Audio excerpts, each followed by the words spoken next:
Weights have been lifted. Sprints have been run. Preparation for today's game is history. It's time to get it done. You're listening on MichiganSportsRadio.com.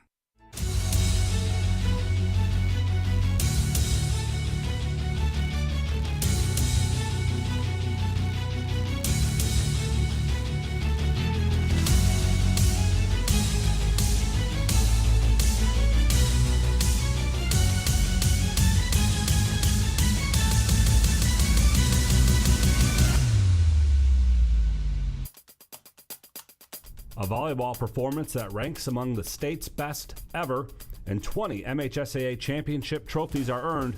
We'll give you all the winners. I'm John Ross, and this is This Week in High School Sports, powered by Michigan Student Aid. 8 individuals and 8 teams brought home cross-country championships this past weekend as the finals were run at Michigan International Speedway on a day that had some rain, some wind, and some great performances. The best one? That belongs to Benzie Central's Hunter Jones. The senior won his 4th individual title in Division III, the first to ever win 4 in a row in D3. His time was the 2nd fastest finals time at MIS ever and is also a Division III finals record. Hart won the boys' team title in Division III. In Division I, Benet Anderson of Grand Rapids Ottawa Hills turned in the fastest time, and Northville was the highest scoring team. In D2, Chelsea's Connell Alford brought home the first place trophy and helped his team to a 2nd place finish just behind the state champs from East Grand Rapids. And in Division IV, Lesaway Osterrink led a dominating performance from Wyoming Potter's House Christian. Osterrink was first, his teammates were 2nd, 3rd, and 7th as they also won the team title. On the girls' side, Helen Sachs of Holland West Ottawa captured the Division I title after finishing 5th a year ago. Combined with a top 10 finish from teammate Ariane Olson, West Ottawa also won the team title. In Division II, East Grand Rapids' Drew Muller was first individually, and Otsego won as a team. Division III saw Jessica Jazwinski turn in the 5th fastest D3 time ever as she crossed the finish line first. Traverse City St. Francis was the top team. And in Division IV, Aiden Herron was first this year after a 2nd place finish last year. Johannesburg Lewiston won its first team championship.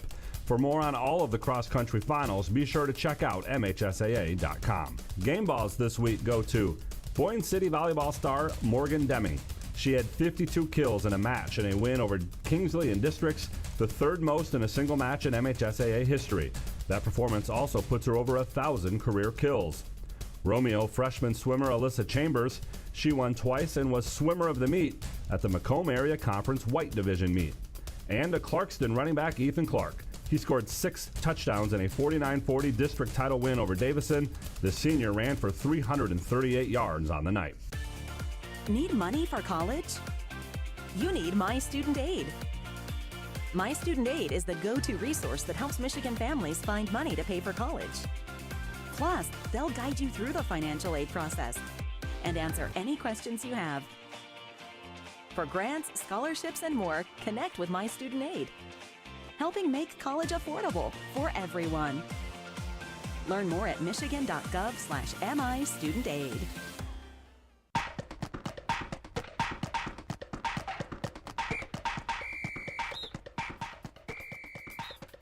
Our weekly Be the Referee feature takes a look at the fine art of officiating with the MHSAA's Sam Davis.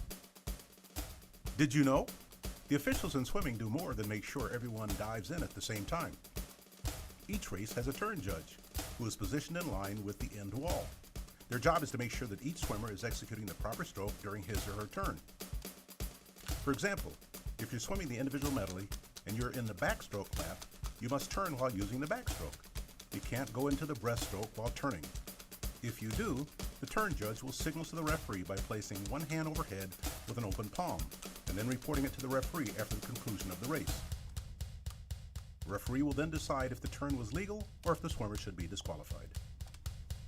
Thanks, Sam. Now more than ever, we need officials. If you are interested, go to the MHSAA website now to register. On the pitch, 4 boys soccer teams won MHSAA championships. Muskegon Western Michigan Christian got a goal from Matthew Bradford Royal with less than 15 minutes to go in a 1-0 win over Ann Arbor Green Hills in the Division IV championship match. In Division III, Holland Christian shut out Grosse Ile 2-0, winning its first finals title since 2003. The D2 title went to Richland Gull Lake, who knocked off Bloomfield Hills Cranbrook Kingswood 1-0. Gull Lake scored the game's lone goal in the first minute of the match. And the Division I title was won by Rochester Adams. They handed Rockford their first loss of the year in a 2-0 win. Complete coverage of all 4 championship matches can be found at MHSAA.com. You've been listening to This Week in High School Sports, powered by Michigan Student Aid, a production of the MHSAA Network. Thanks for joining us. I'm John Ross, and we'll see you next week.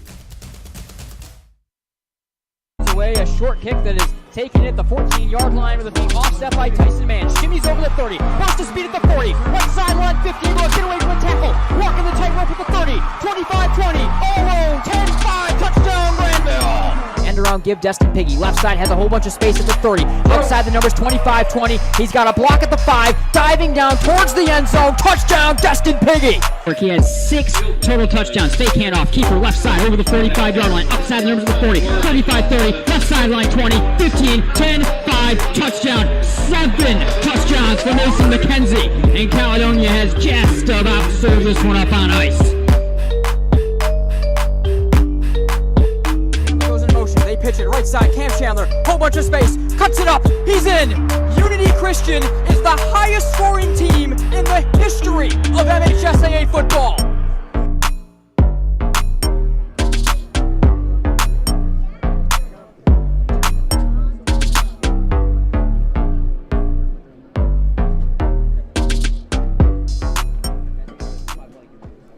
And welcome to Game Night. Nate Dreyer, Chandler Tim with you here on Game Night on Michigan Sports Radio.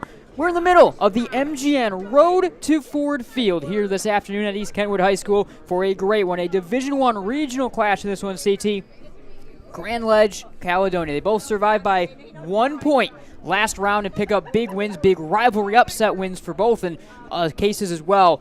And now here we are. We can talk about the quarterback battle. We can talk about these two teams, similar styles on the whole, riding that wave of the last week. This is a great one, and we've got regional hardware to hand out. Yeah, excited to hand out another trophy here today. Both teams able to advance last week in some close games.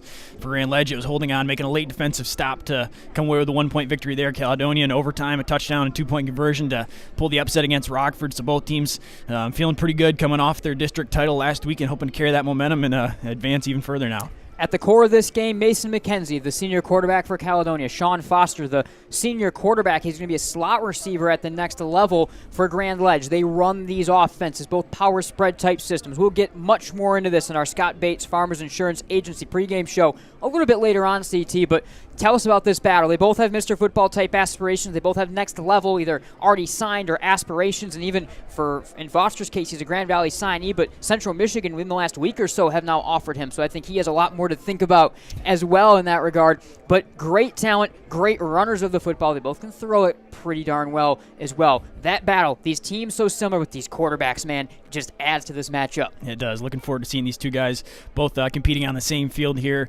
Both, as you said, lead their offense, both tremendous with their legs, the damage they're able to do leading the team. Of course, when you make it this far in the Division I playoffs, you're going to have multiple guys on the offense and defense that are talented, guys that are looking to play at the next level. But when you look at the quarterback position, two extremely talented guys, some of the best in Michigan. Chilly, very, very cold afternoon for sure here at East Kentwood, and that's going to add to all the little elements that we're expecting to see in this football game for sure as well. This is the Scott Bates Farmers Insurance Agency pregame show here on Game Night on Michigan Sports Radio and the MGN Road to Ford Field. Caledonia Grand Ledge this afternoon, as I mentioned, McKenzie, Foster, they're going to be at the forefront of things. We'll kind of help you meet those two in a little segment coming up right after this. We'll show you also after a few ads what this winter on MGN is going to look like. I mean, I know we're in the middle of the MGN Road to Ford Field, but maybe already time to start talking about what great things are coming up this winter on MGN. So we'll show you all that right here. We'll be right back on the Scott Bates Farmers Insurance Agency pregame shows, the D1 Regional Championship, Caledonia and Grand Ledge.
sinister cries haunted Mary through the night.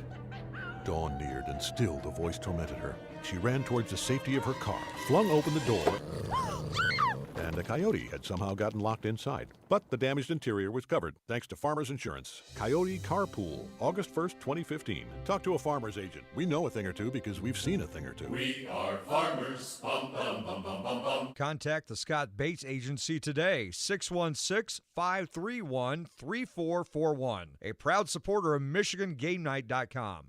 I'm Randy Hansen, president of Centennial Securities Company. Recently, I read this statement. When it comes to developing intimacy remotely, sometimes it's better to be heard and not seen. That got me thinking, and I discovered that since this pandemic began, voice-only calls have increased by 78%, and the length of these calls has also increased. Today, Zoom is touted as the savior of business, academia, and keeping families connected. But there is some evidence that video apps make us feel awkward and unfulfilled. There's even an app available that rates your background when you're on Zoom. Then there's the phone, which is basically a handheld texting machine, a social networking black hole. But mouth-to-ear communication is on the rise, and it is most welcome. Like I said earlier, sometimes it's better to be heard and not seen. At Centennial Securities, we love hearing from you, even if we can't always see you. If you're a Centennial client, you know what I mean. If not, isn't it about time? Centennial Securities Company, member SIPC and FINRA.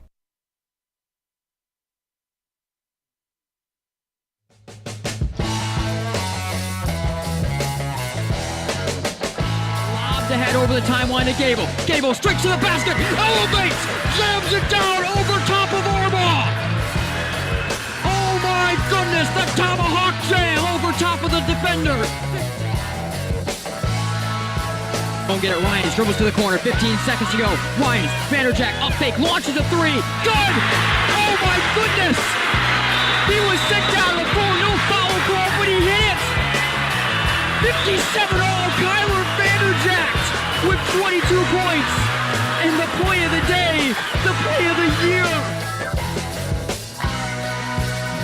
Out to the point, Rosema, innocent space, shot scores!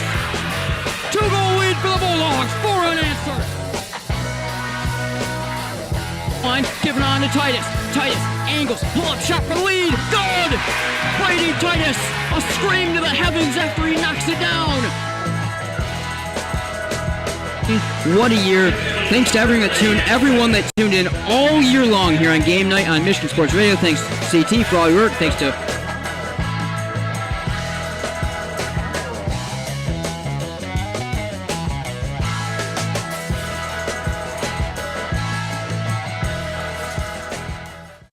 Daniel the deer danced everywhere. He pranced through fields and jigged through rivers. Then he saw it.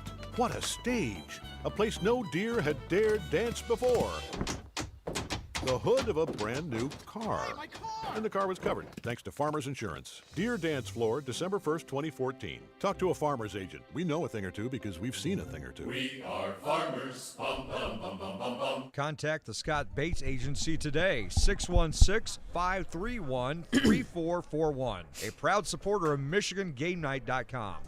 Welcome back, Nate Dreyer, Chandler Timmer with you here on the Scott Bates Farmers Insurance Agency pregame show from East Kentwood in the Division I Regional Championship here. Caledonia and Grand Ledge. Winner is going to have Clarkston, who of course beat Rochester Adams in a thriller at the Horn last night, 36-34 in that game. Ethan Clark for Clarkston, now over 30 rushing touchdowns on the year. As again, it was 0.7 seconds on the clock. Clarkston scored the winning touchdown in that game. So that's what's on deck for the winner of this game. Don't want to get too far ahead of ourselves quite yet because we have got a lot to break down in this one. Let's first, Chandler, start by looking at some of the systems in this game. Let's start with Grand Ledge. Power spread set.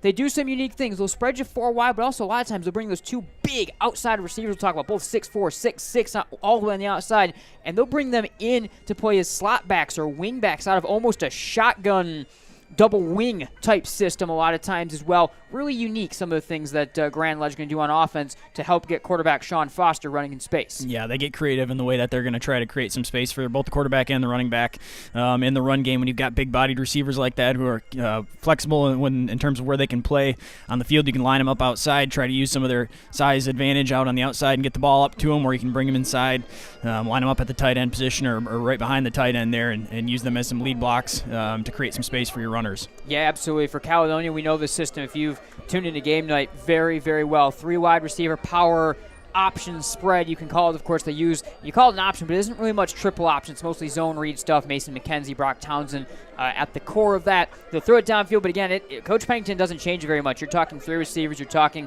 an H-back, and you're talking the zone read is the base of this offensive scheme. Yeah, and from what we've seen, they really don't need a whole lot more than that. When you've got a quarterback like Mason McKenzie and also a very talented running back like Townsend, you can run the zone read, and it's going to give teams fits a lot of times just trying to shut that down. Of course, they do use the receivers and can throw the football down the field. They have that capabilities, but when they've got the zone read working, they don't really have to go too far away from it. Yeah, you mentioned McKenzie, you mentioned Foster. That really is where you're going to start in terms of looking at our Centennial Securities Player of the Game race, and for good reason today, because those 2 guys have been absolutely unbelievable. You're going to start with Foster. Choppy, very quick runner again, committed currently to Grand Valley as a slot receiver. Maybe looks like he might want to be in D1 when it's all said and done here, but great slot receiver, just that choppy whatever runner. Mason McKenzie, when he gets out in the field, long strides, very smooth. He weaves through the defense very well. Those are the things to watch with these 2 guys. Yeah, it is. I think Foster, they try to get some guys out in front of him, and then he's got the agility to make some cuts, can reverse the field pretty quickly and make some quick moves, make some guys miss in the open field. McKenzie has great vision as well, but just an ability to work his way through a defense. Never looks like he's exerting too much effort. It's just all of a sudden he's beating the defense and working his way down and through the field. So different running styles, but both very effective. Some other key players, look at Grand Ledge. You mentioned them just a moment ago. Teddy Williams, Andrew Connexie, those are the slot backs / wide receivers.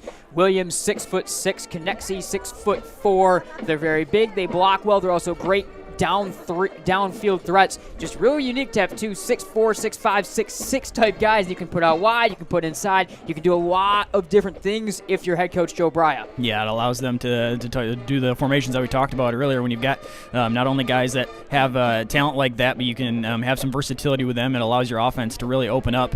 And those guys, you can't do that if they're not able to catch the ball down the field or be effective that way. And they also need to be effective run blockers and pass blockers too. So, the different skill set and the wide range of things they can do allows them to play all around the field.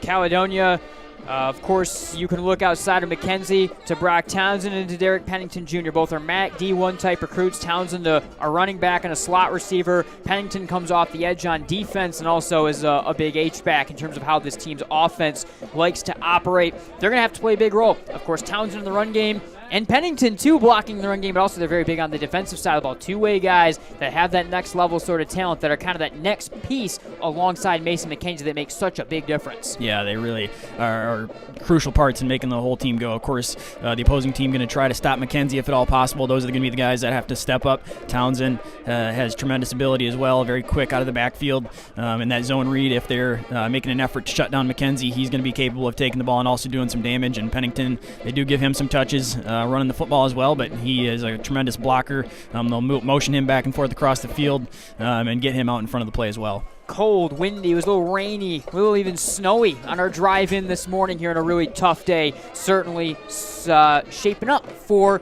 this regional championship. Do not go anywhere. We'll be right back here from East Kentwood. It's Caledonia Grand Ledge, and this is the Scott Bates Farmers Insurance Agency pregame show. Cornerstone University. The professors are very open to helping whenever they can. Academic excellence, character-driven athletics, Christ-centered community involvement. Cornerstone has been a great opportunity for me to grow as a leader, just being able to approach people and be warm and welcoming and hospitable. Experience it for yourself. Attend a Golden Eagle Day at Cornerstone for a taste of campus life and the chance to meet faculty and staff. To arrange a visit for your high school junior or senior, go to cornerstone.edu. Cornerstone University. Build a life that matters.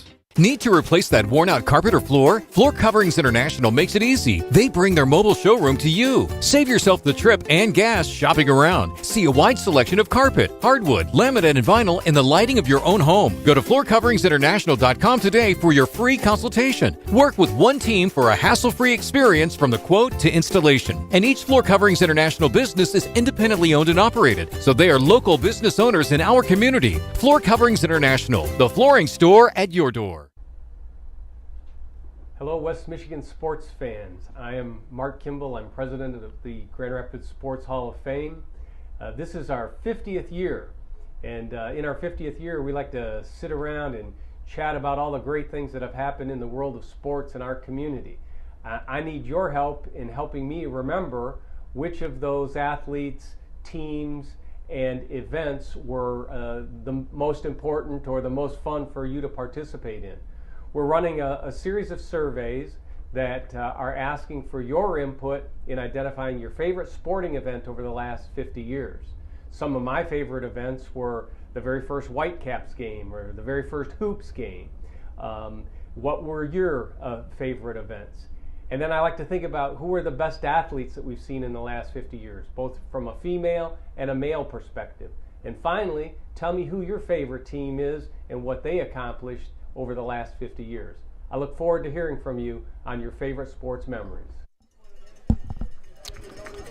And welcome back. Nate Dreyer, Chandler Timmer with you here on the Scott Bates Farmers Insurance Agents pregame show. Caledonia runs out from their locker room in their tunnel, and they'll bust through the banner and find their way onto the field. Grand Ledge did so just a minute ago. All right, CT, on this Bates Farmers Insurance Agency pregame show, let's talk about keys to the game. We'll get into, if we have some time, some other matchups and stuff as well, but keys to the game.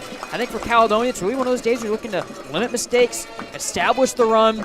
I think they can put up points easier than Grand Ledge can on the whole. So I think sticking to that game plan and doing what you do best for Cal is going to be really big. Yeah, I think we've seen throughout the regular season their ability to run their offense. They've hung some big numbers on teams. I think if they're able to hold on to the football and stay true to what their offense has been and running the football and get out to an early lead. For Grand Ledge, this is a team that they have to find a way to stay ahead of this tough Cal defense. Caledonia can really shut down the run game. We obviously saw it last week in terms of what they did against Rockford in the 3-3 at the end of regulation game.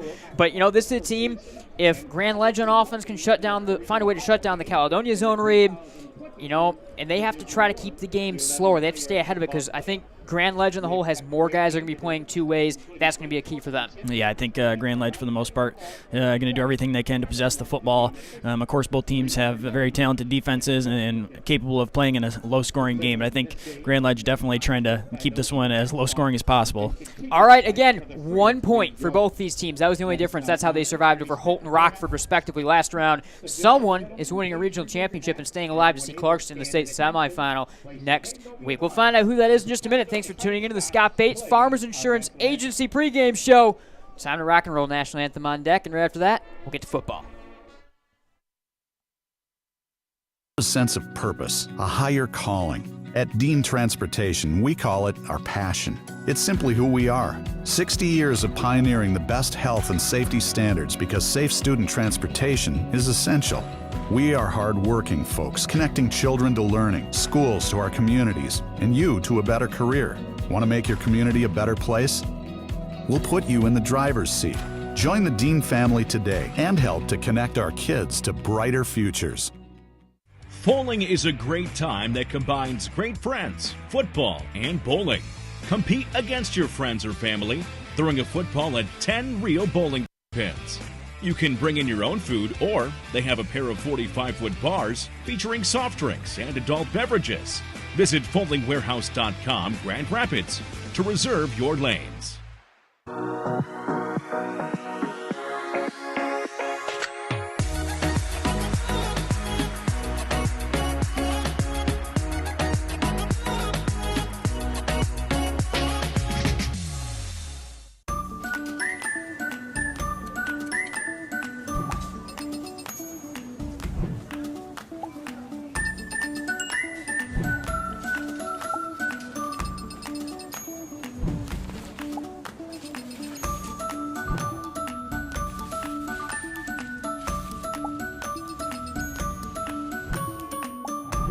What would you do with some extra time? Shop Fastlane today. Somebody once said life moves pretty fast, and that's exactly how we like it. Want to build something? Great. Start businesses, build bridges, raise a whole city. Future in fighting crime? Want to save lives? Do it all here. But you've got to go forward fast. Because today is now, and tomorrow is soon. And to get ahead of the game, you got to get ahead of your time. This is your future, so take it and move all of us forward. All right, welcome back. Nate Dreyer, Chandler Timmer with you, and it's time to rock and roll. Grand Ledge traveling white uniforms will boot it away to start this game. Caledonia in the home. Steel Grays will return it. They return it right to left across your radio dial. And we have a whistle right before the kick as the ball falls off the tee. And we will get a chance to reset the moment one more time. Brock Townsend among the very dangerous return men back here for Caledonia as they get ready to send it away one more time. Jimmy Floyd back along with him. Left to right, ball in the air. Christian Legal sends it with a short left leg over the 20-yard line, taken by the Cal up man at the 25. It's Townsend rumbling over the 30, and he'll angle out of bounds to around the 32-yard line. Good return and good decent field position for Caledonia to get this thing started. Head coaches in this game, Derek Pennington runs the sideline for Caledonia, and it is Joe Breyer running the Grand Ledge sideline. As I mentioned, Caledonia, the home all steel gray uniforms, numbers in purple, trimmed in white, and the helmets in a matte purple. Traveling white top and bottom for Grand Ledge. The helmet a matte blue with a gold face mask. Mason McKenzie, the senior quarterback, a 3-star recruit, will break his unit out, and they'll go out of a 3 wide receiver set and out of a pistol, something that's new to this offense to start out. McKenzie give his fake read option keeper left side, runs it outside the hashes at the 35, and he gets tackled from behind. The ball comes squirting free to the 40, and Andrew Connexy falls on it. It's Grand Ledge football. Mason McKenzie a fumble on the first play of the game, and Grand Ledge will take it in plus territory at the 40. Right away, the Grand Ledge defense forcing a turnover out of the hands of Mason McKenzie. McKenzie on the zone read pulls it and was running to the outside, trying to bounce it. Harbin was there trying to wrap him up, chasing him towards the outside, able to deliver a hit, and then right before hitting the ground, McKenzie, the ball came out of his hands. All right, so now the Comet offense goes to work from the right hash mark at the plus 40-yard line. Shawn Foster from the gun. He's all alone, gets a blocker up the right side and a straight quarterback draw inside the 40, and he'll drive the pile down for 3 yards ahead to the 37-yard line. So interesting first, CT. We see Caledonia break out a pistol, which I cannot remember seeing them run in the couple games that we've done for Caledonia so far this year. So that's a unique look, as we will now see the same offense stake on the field here after a gain of 3 up to the 37-yard line for Grand Ledge. At the right hash mark, a 2nd and 7 play. Trips go left side, single wing back and a tight end to the right here for Foster. He's all alone in the backfield. It's a straight quarterback run. Made a man miss in the backfield and then gets twisted down by the second wave of tacklers. Theron Sanders, who will be all over a ton of plays for Caledonia, makes the stop right back around the line of scrimmage. It'll be 3rd and long. It'll be 3rd and 7 right where they were. Theron Sanders definitely a nose for the football, able to shoot through the line there as Foster was trying to reverse that play and break it out again. Sanders there able to come up and make the stop in the backfield. 3rd and 7 from the opponent 37-yard line. 10:45 to go. Grand Ledge the football. Foster this time goes to work from the shotgun. Mason Stocker, the tailback, now to his left, tip out of a 2 wide receiver set. From the gun, high snap, settled down by the quarterback and swung over left guard to the spin move Foster. He'll drive it past the 35, maybe the 34-yard line. That's what he'll get, but it'll be 4th down and medium. We'll see what they decide to do on a 4th and 4 right here, CT. Offense looking to the sideline and Coach Breyer. They will go for it. So a 4th and 4 as Grand Ledge looks to keep their first drive of the game going after Mason McKenzie fumbled away the first play of the game for Caledonia offensively. Crowd coming to a frenzy. 3 receiver set, 2 go right, 1 wing back off to the left side. Stocker the tailback, offset right hip from the gun. Here's Foster. Snap to Foster, drop to pass. Has some time, fires right side. It's overthrown at the 30-yard line. Looking for Evan Selby, the senior. Incomplete. Caledonia takes back over, so they'll be kind of right back where they were at the 34. No harm, no foul when it's all said and done, CT. 9:58 in the first. Yeah, the Scots avoiding any damage after a turnover on the first play, able to come up with a stop there on 4th down, forcing Grand Ledge and Foster to go to the air, and then an errant throw. So Caledonia getting the ball and another chance here. Lakeshore Sewing features West Michigan's largest selection of all things related to sewing, from new machines and machine repair to supplies, and even classes to help take your sewing game to the next level. Wide receiver in motion, out of the gun. They'll fake it to him, taken up the gut by McKenzie. He'll drive over the 35 to the 36-yard line for a gain of 2 on 1st down. And that will make it we'll give him 3 actually even, and it'll make it a 2nd and 7 up to the 37-yard line right here for McKenzie as they brought the slot receiver, Justice Reed, in motion. Fake to give to him, of course, the zone read, the read option is such a big part of what this offense is going to do. They drive right to left. Ball on the left hash mark. We've under 9.5 to go first quarter. No score in this Division I regional. Trips go to the right side, single man left. It's a spread 4 wide receiver formation, 5 down front on the other side. Straight drop to pass. McKenzie fires right side, and it is broken up and incomplete at the 45-yard line. Great job by Noah McCartney, the junior, to get his hand in there in the secondary and break up that intended pass that was looking for Derek Pennington Jr. 3rd down and 7 at their own 37 for the Scots coming up now. The Scots love to use Pennington as a blocker out in front and in the run game, but every once in a while they'll sneak him out and run a route down the field. That time on the out route, the ball floated out over the top. Looked like some separation there, but able to close at the last second and break that one up incomplete, and now a 3rd and long for the Fighting Scots. From their own 37, 3rd and 7 again.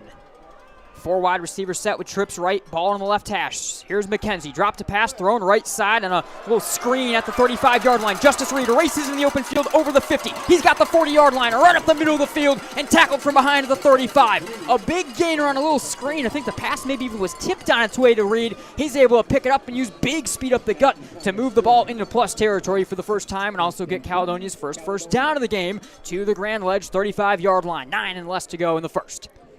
Just quick throw out to Reed. The ball definitely was tipped.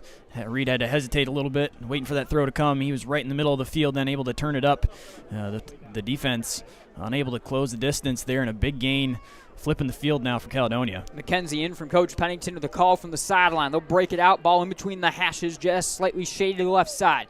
They go back to a 4 wide receiver set, 2 to either side. 5 down front for Grand Ledge. From the gun, Pennington goes in motion left to right. He'll be a wing back off the right side. Give to Townsend up the gut. He'll cut it left side at the 35, stay on his feet, and dive into the tackling pile to the 32-yard line. Tackle made by Connexie there, coming in to shut him down. Again, Connexie, 6'4", 205 pounds, a big guy. Teddy Williams, 6'6", 220, each coming off the edge for this Grand Ledge team. Caledonia works quickly, 2nd and 7 from the 32-yard line. They go pistol, 4 wide receiver set this time with 5 down front on the other side. Snap to McKenzie. Little speed option. He'll keep it up the gut. Got twisted down right away at the line of scrimmage. That time it's the other big guy, Teddy Williams, coming off the edge and shutting him down for a loss of 1 back to the 33-yard line. Really on the Comets defense, shutting down McKenzie in the run game. McKenzie tried to give the fake pitch to get the defense to bite so he could cut it up. But the defense there to bring him down, and a loss on 2nd down. Definitely a different-looking offense for Coach Pennington. A little bit more spread, some of those pistol looks. They've got a 3rd and 8 here from the Grand Ledge 33-yard line. No score, 7.5 to go in the first quarter. Back to a 4 wide receiver shotgun sets. Snap to McKenzie, straight drop to pass. He's got a ton of time, throws it over the middle, looking for Pennington, caught, ripping it away from McCartney at the 10-yard line, and down he tumbles to the 9. 1st and goal, Caledonia. What a grab by the ranging tight end. Well, we saw those two just a minute ago. The pass broken up. That time, the throw just enough out in front of Pennington and some strong hands to reel it in. Tough catch from Pennington across the middle of the field. Mark will be right at that 10-yard line. 7:13 to go, first quarter, no score. McKenzie breaks him out, 4 wide receiver set. Tailback Townsend offset to his left hip. They put Pennington in motion to the left wing. Here's a snap to McKenzie. He'll run it straight left side. Has a hole at the 5. Racing to the corner of the end zone. Raises the right arm with the ball over the goal line. Touchdown, Caledonia. 6:58 to go in the first, and the Scots take the first advantage of the regional championship. Mason McKenzie, a 10-yard rush. After a tough start, fumbling on the very first play, McKenzie and the Caledonia offense able to respond. A nice drive down the field. Faced a couple 3rd and longs along the way, able to convert on some passes down the field of 20-plus yards. And then McKenzie back to his old ways there, punching it into the end zone with a strong run. All right, Luke Vogler will come on to add the extra point right here. Made a couple field goals last week in that win over Rockford. McKenzie to hold.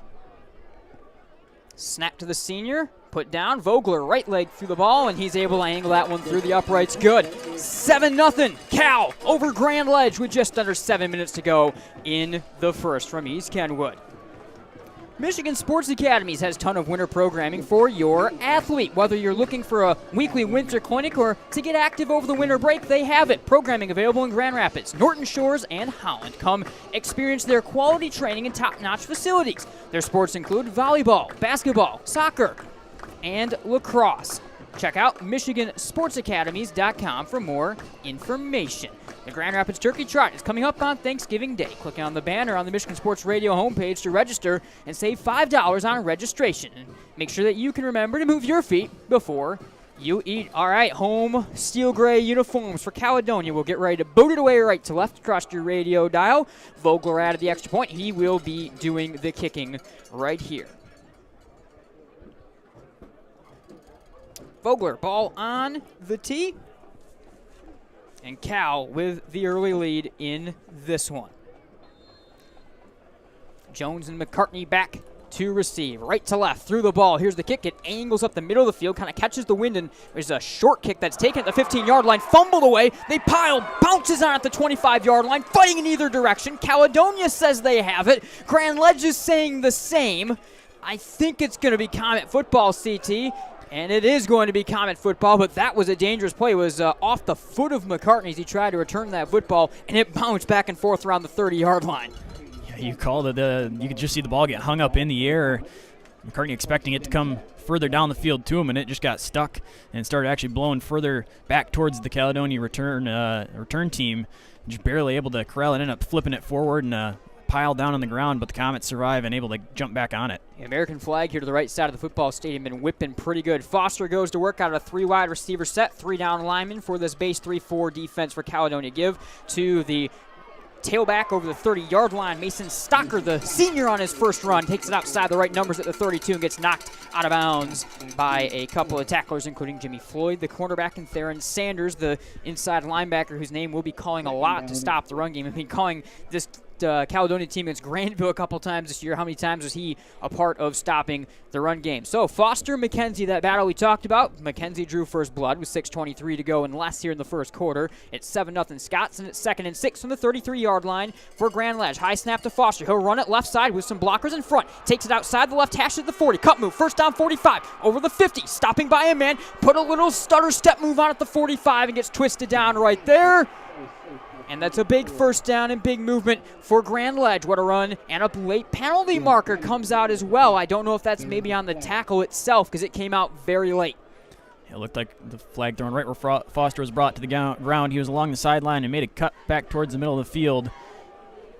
And yeah, it looks like an illegal tackle face mask. Yep, a face mask. That's 15 yards, and that takes what already was a great run of around 20 and took him inside the 40, and that's going to bring him all the way down just to the outside of the red zone right here. So a huge gain for Grand Ledge on that play, as now they have a chance to threaten in their traveling white uniforms. Foster wears number 8. The Grand Valley commit also recently picked up that Central Michigan offer, wears bright neon green shoes to go with his uniform look, and they'll go 2 wide receiver set, both to the left side, the wing and the tight end to the right.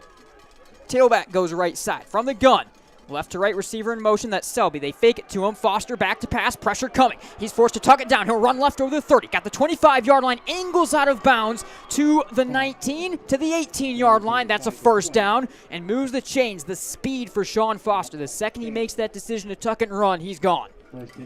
Yeah, he loves to go back across the grain. The rollout on the play action was to the right. He sees the defense all flooding that way and realizes the left side of the field is completely open and just has the speed to beat everyone to the chains there. 5:43 to go first quarter. 7-0 Caledonia, but a 1st and 10 up to the 18-yard line. Ball in the left hash. Short shotgun formation. Snap here to Foster. He'll run it straight left side. Cut up and shut down by the left outside of the defense. Jet King standing over top of him. Theron Sanders on the tackle and only a gain of 2. They'll give him up to the 17-yard line. 1 yard even make it to the 17-yard line. 2nd and 9. Coming up as Foster can't get that to go. Just a lot of straight quarterback draws and power runs that you're going to see them operate this offense with. 2nd and 9, 17-yard line. Long look to Coach Brian Company on the sideline. We took under 5:10 to go first quarter. 7-0. Tailback Stocker, short shotgun, left hip of Foster. Selby in motion right to left from the slot. High snap. It's a run right side. Speed option pitch at the 20. Stocker takes it over the 15, cuts inside the 10, and stiff arms his way down to the 8-yard line. That'll be right around the chains. The mark will be big. Looks like they'll mark him actually at the 9. That's 1 yard short of the first down. It's 3rd and 1 Grand Ledge. Yeah, option look that time from Grand Ledge. Pennington comes up to try and get the ball out of Foster's hands. He pitches it out to Stocker, who then is able to turn it upfield. Gets very close to a first down as the Comets now in the red zone and looking to capitalize on an opportunity here in 3rd and short. 4.5 to go first quarter, and a 3rd and 1 from the 9-yard line. Foster from the gun. Ball on the right hash, 2 receivers all the way to the left side. Front line of the defense changes. The wing moves right to left for the offense. Snap to Foster. He'll run it left side. Good block. Cuts up over the 10. Has the 5-yard line. Diving down to the 3. He's got the first, and he's got a 1st and goal. Good tackle made on the outside of the defense there by a couple of ranging tacklers. I think I even saw Tyler Bird come from all the way across the formation to help make the stop, but a 1st and goal. And again, the speed of Shawn Foster, they're sealing the edge as well, and he's running. This is a team, by the way, throughout the year that, I mean, they've been the underdogs in both games, really, in a lot of respects that they've played so far, especially the Brighton game that they just surprisingly took it to Brighton in that contest. The tight win over Holt as well. This is a team that has really turned it on in the playoffs. They go back to that same formation, 1st and goal from the 2-yard line. Tight end and wing back to the right side of the line. Snap to Foster. Gives Stocker. Bounces outside. Diving for the pylon. Touchdown, Grand Ledge. Mason Stocker rumbles and drags his way into the end zone, and Grand Ledge is on the board. 7-6 with 3:45 in the first.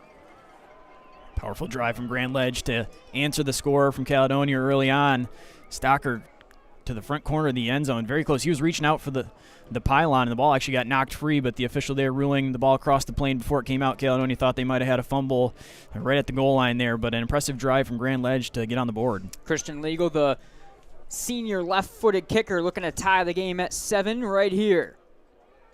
High snap, settle down, left leg to the ball, and that one will tumble and angle its way through the uprights. Good. We're tied at 7 with 3:45 in the first quarter, and this one's certainly looking like it may live up to the billing here.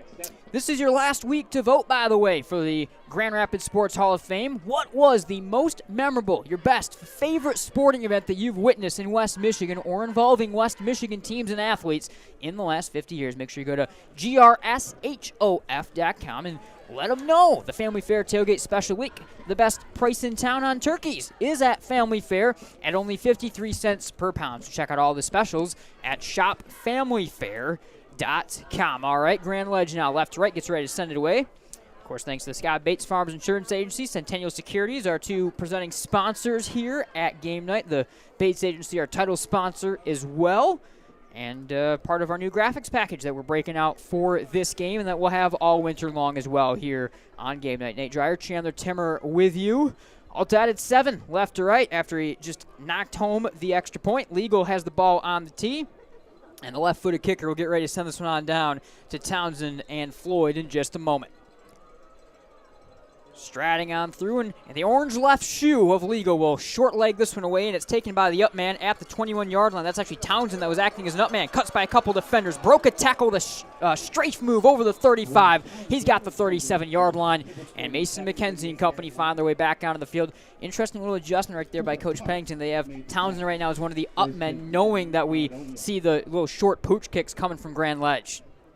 Yeah, right away the Grand Ledge team, special teams unit has gone twice to the pooch kick right around the 30-yard line, just trying to find an open spot on the field. But as you said, the adjustment to put Townsend in that area so he could go back and field that kick and still serve as the returner. All right, Caledonia starts on their own 37-yard line. They go split back, shotgun formation here. 2 receivers set with a wing back off the right. This is one of the most powerful looks. 5 down linemen. Give to Blake Heron the extra back. He'll cut it outside the numbers at the 40. Races to the corner at the 45 and dives ahead for the first down at the 49-yard line. Tackled by Connexie from behind, and the chains move. Blake Heron, 5 rushing touchdowns on the year, kind of the power runner.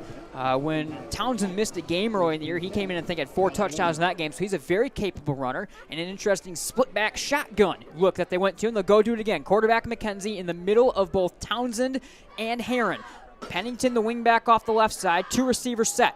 Snap to Pennington, give to Townsend up the gut this time on the inside zone run. He'll take it over the 50 and dive down to the 46-yard line. Tackle from behind by Teddy Williams, and a good gain on first down of 5. Make it 6 yards. They'll give him the 45-yard line and a 2nd and 4, as right now this kind of powerful running look is working for Coach Pennington early in this drive. 2nd and 4 from the plus 45-yard line. 2:49 and less to go first quarter. We're tied at 7. Caledonia sprints out to the line of scrimmage. Same look. 2 receivers, 2 tailbacks. 1 offset to either hip. Snap to McKenzie. Give to Heron. He'll run it right side. Blown up in the backfield. 49-yard line. Busting through was Teddy Williams. He came off the edge. He had the play read perfectly, and it's a 3rd and long.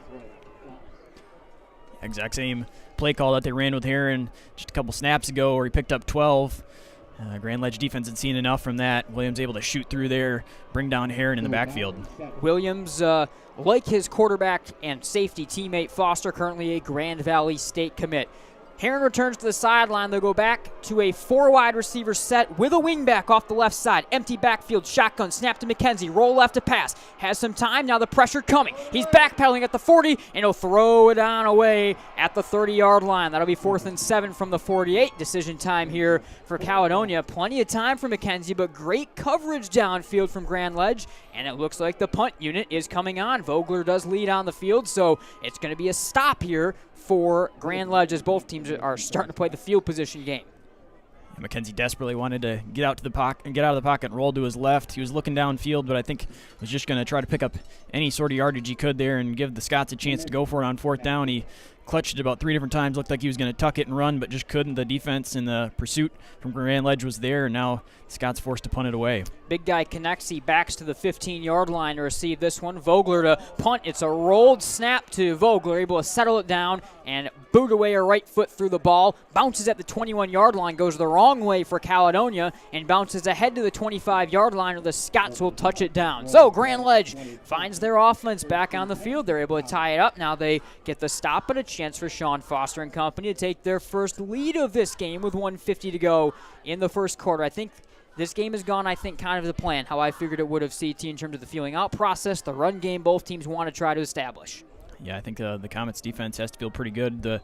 Able to force 1 turnover and now a stop. 2 out of 3 drives result in them getting the football back and a stop for their defense. 3 receiver set, empty backfield to the wing and a tight end left. Here's Foster, fakes a run left, he'll run it right side and gets blown up 1 yard past the line of scrimmage at the 27-yard line by Jet King.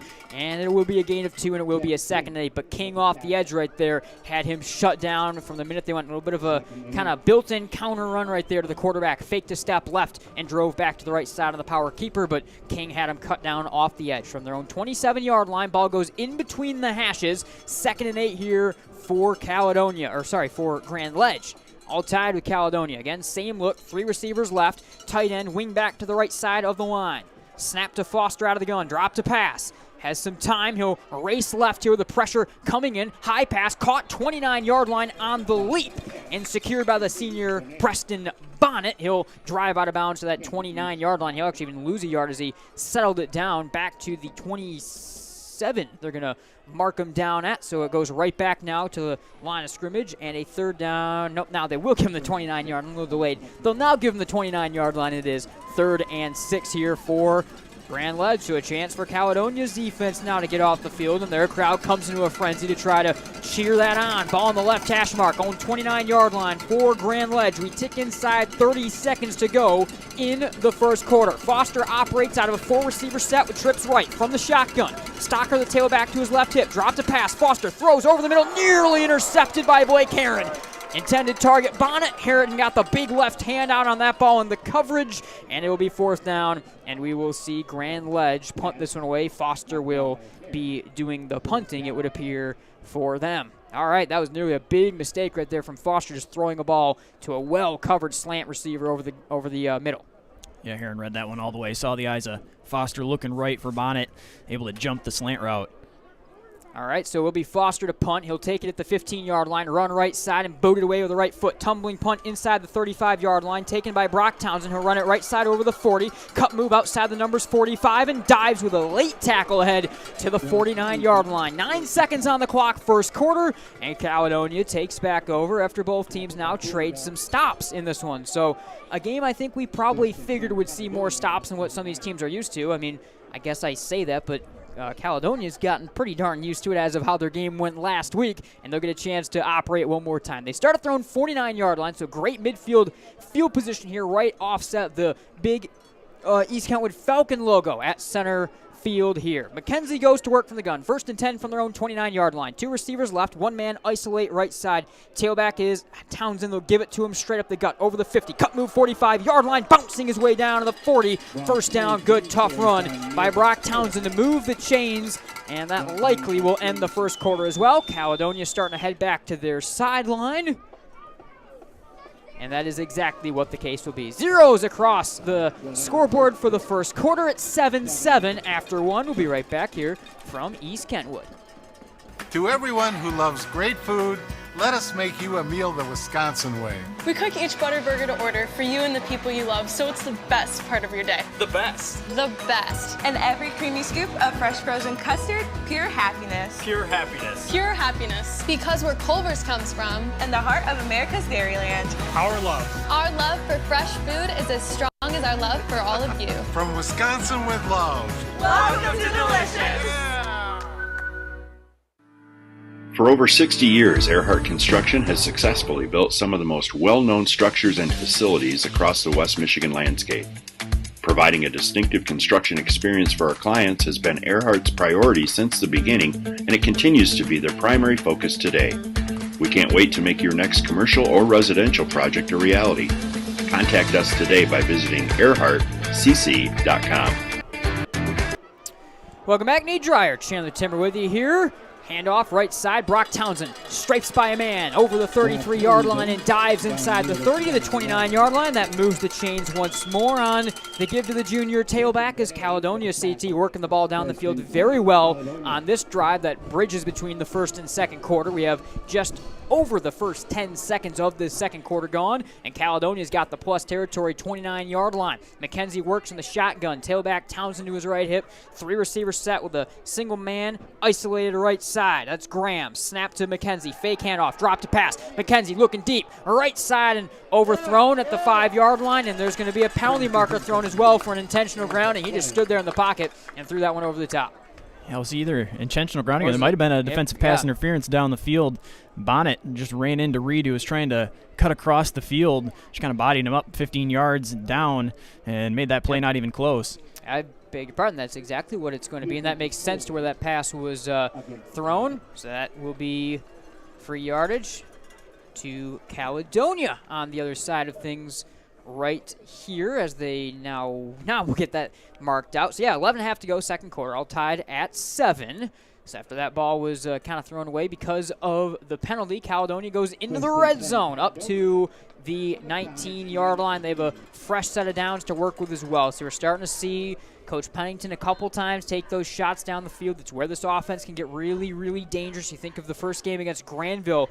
They really started to break out that pass game. It's what opened that football game up. They'll go to work out of the pistol one more time. 2 receivers left. Wing back off the left side of the line of the tailback, or the receiver Graham to the right. Snap to McKenzie. Give to Townsend on the run up the gut. He's got the 10-yard line. Driving by a man. Takes a pile with him. Into the end zone. Touchdown, Brock Townsend. What a run from 19 yards out. The junior cut by a couple in the open field and then drags a couple more with him into the end zone. 13-7 Caledonia. Comets have been making an effort to keep the ball out of Mason McKenzie's hands running the football, but Brock Townsend has picked up. He's had a couple big runs, 3 runs of 10-plus yards on that drive alone, none bigger than his 19-yard touchdown run right there. All right, Vogler looking to add the extra point. Mason McKenzie to hold here for the Scots. Snap, low to McKenzie, sells it down, punt or kick nearly blocked, but it will tumble its way through the uprights. Good. 14-7, Cal over Grand Ledge. We'll be right back here from East Kenwood. Looking for a great place to buy a used truck or car? Check out Extreme Truck and Auto Center, located at 1098 O'Malley Drive in Coopersville. They have a huge selection of trucks, cars, vans, and SUVs. Stop by their lot or give them a call at 616-384-3777. You can check out their inventory at xtacenter.com.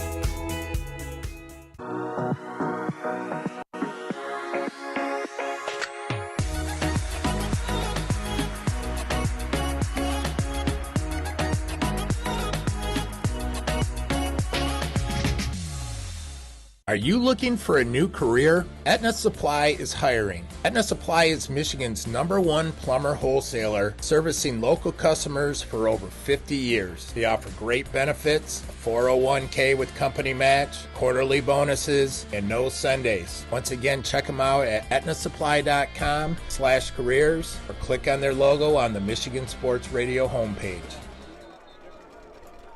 Welcome back to East Kentwood. Ball from Vogler's leg into the end zone for a touchback, and Grand Ledge now down a score again. Get ready to come back onto the field. Nate Dreyer, Chandler Timmer with you here on Game Night on Michigan Sports Radio and the MGN Road to Ford Field. CT, we continue to work our way through this game. I think really big, though, when you look at Caledonia finding points one more time, and they do it via the run game that this team wants to be able to utilize. Shawn Foster goes 3 receiver set, empty backfield, snap to the senior, fakes the run right, he'll run it left over the 20-yard line, cuts it back up to the 25 and dives ahead to the 26-yard line. Tackle made by Theron Sanders, just a little slow to get up. Foster will get back to his feet and find his way back to the sideline. Actually, he's coming out of the game. Foster going to go to the sideline, and he is going to come out of the football game right here. So with Foster on the sideline, they're going to go to McIntyre Foreman, the junior, possibly to be quarterback. Or actually, they're going to have Foreman play tailback. Mason Stocker now going to be quarterback. So a little bit roughed up right there. Foster goes to the sideline, and now Stocker the quarterback. Here's a snap to Stocker. He'll throw it right side, caught 36-yard line, ripped away by Connexie away from the defensive back, and that moves the chain to the first down. So a quick, really interesting story developing here is it's now Stocker to play quarterback. Foster remains on the sideline. Right away they throw it with Stocker on his first snap as the QB. Yeah, right away, able to get some separation on the outside. Haven't really seen him go to the passing game much, but on the first snap, Stocker able to hit the quick in route to Connexie on the outside. So Stocker, the senior, had the rushing touchdown earlier as the tailback. He's now the quarterback. 2 receiver set. High snap to Stocker, almost over the helmet. He's able to settle it down and dive back down onto the ground to the 34-yard line. It's a loss of 4 or 5 yards, but it keeps the football as Jet King was all over him wanting to take that football away. And now he's 2nd and 12 coming up, 2nd and 13 even coming up back to the 34-yard line for Grand Ledge right here. 9:15 less to go, second quarter, 14-7 Caledonia. Ball at the 34-yard line, 2nd and 13. 4 wide receiver set, Stocker in, Foster out right now. Looks like a quick injury maybe for the senior at quarterback. Snap to Stocker, drop to pass. He'll fire deep right side, looking for Connexie. Leaping grab made at the 35-yard line and dives ahead to the 31. What a grab by the big guy to wrestle that one down from up top over Nolan Matthew and move the chains deep in enemy territory. Stocker flashing some arm. The backup quarterback coming in here and taking some shots down the field, able to loft it out in front. And a juggling catch made down the field. This is definitely interesting. Normally you don't see the backup quarterback in, and all of a sudden it becomes a air raid, what normally is more rushing offense, but things looking that way right now for Coach Breya. They go 4 wide receiver set with 2 slot backs set back. Defense crowding in, snap to Stocker. He'll roll right, flush from the pocket, winds, throws, diving grab unable to be made along the sideline by Selby. At first they were marking that it was getting moved on ahead, like a grab was made as they're moving the chains, but the discussion of officials should move that ball on back. It is incomplete, and it will be 2nd and 10 right back at the 32-yard line. The Caledonia faithful, who are in full force and always one of the most vocal of cheering sections, making it known that they did not think that ball was grabbed because it wasn't, and it's 2nd and 10 at the 32-yard line. Yeah, the throw low and along the sideline. Selby trying to go down and get it, but you could see it hit the ground, and the Caledonia faithful had a good angle at it from here. All right, Foster is back in the football game. So Shawn Foster back, 2nd and 10 from the Caledonia 32-yard line. Just under 9 minutes to go, and the Scots lead by a touchdown. 2 receivers set from the gun. Stocker motions out right side. Foster to run. Little stutter step. He'll race left side, cut it up over the 30, and dive down to the 25-yard line. Tackle made from behind by Heron. And a good gain there, and a 3rd and short coming up. It'll be a 3rd and 3. So Foster back after he got a little roughed up there in that tackling pile a moment ago, and looks pretty good right there cutting up the field as well. Yeah, good sign that they go right to him at his first snap back out on the field. They gave him another touch, give him a chance to try to make something happen, and still able to make a couple moves and get down the field. So an update from the other Michigan Sports Radio game today, 13-0. Muskegon over Zeeland West in that game. 3rd and 2 from the 25-yard line for Grand Ledge, down to touchdown. From the gun, snap high to Foster, give to Stocker, right side, cuts it up over the 25, shut down right at the 25-yard line. Jet King, Tyler Bird, shut him down. It's 4th down and 3 right back at that line of scrimmage. Trying to run power with Stocker. All he needed was a couple yards there, but the Caledonia defense flowing that way, able to get in front of him, bring him down for a very minimal gain. Of course, looking like Grand Ledge going to leave the offense out here right around the 25-yard line. They will go for it. 4th and 3 from the 25-yard line. 7:44 and less to go, second quarter. Foster, ball on the right hash mark, works in the gun. 2 receivers all the way out wide to the left side. And a timeout from Coach Brya and the Grand Ledge sideline. 7:36 in the second. 4th down coming up for the Comets. 14-7 Scots. We'll be right back here from East Kenwood. Don't just find yourself, make yourself. Start businesses, build bridges, save lives, raise a whole city. This is your future, so take it and move all of us forward.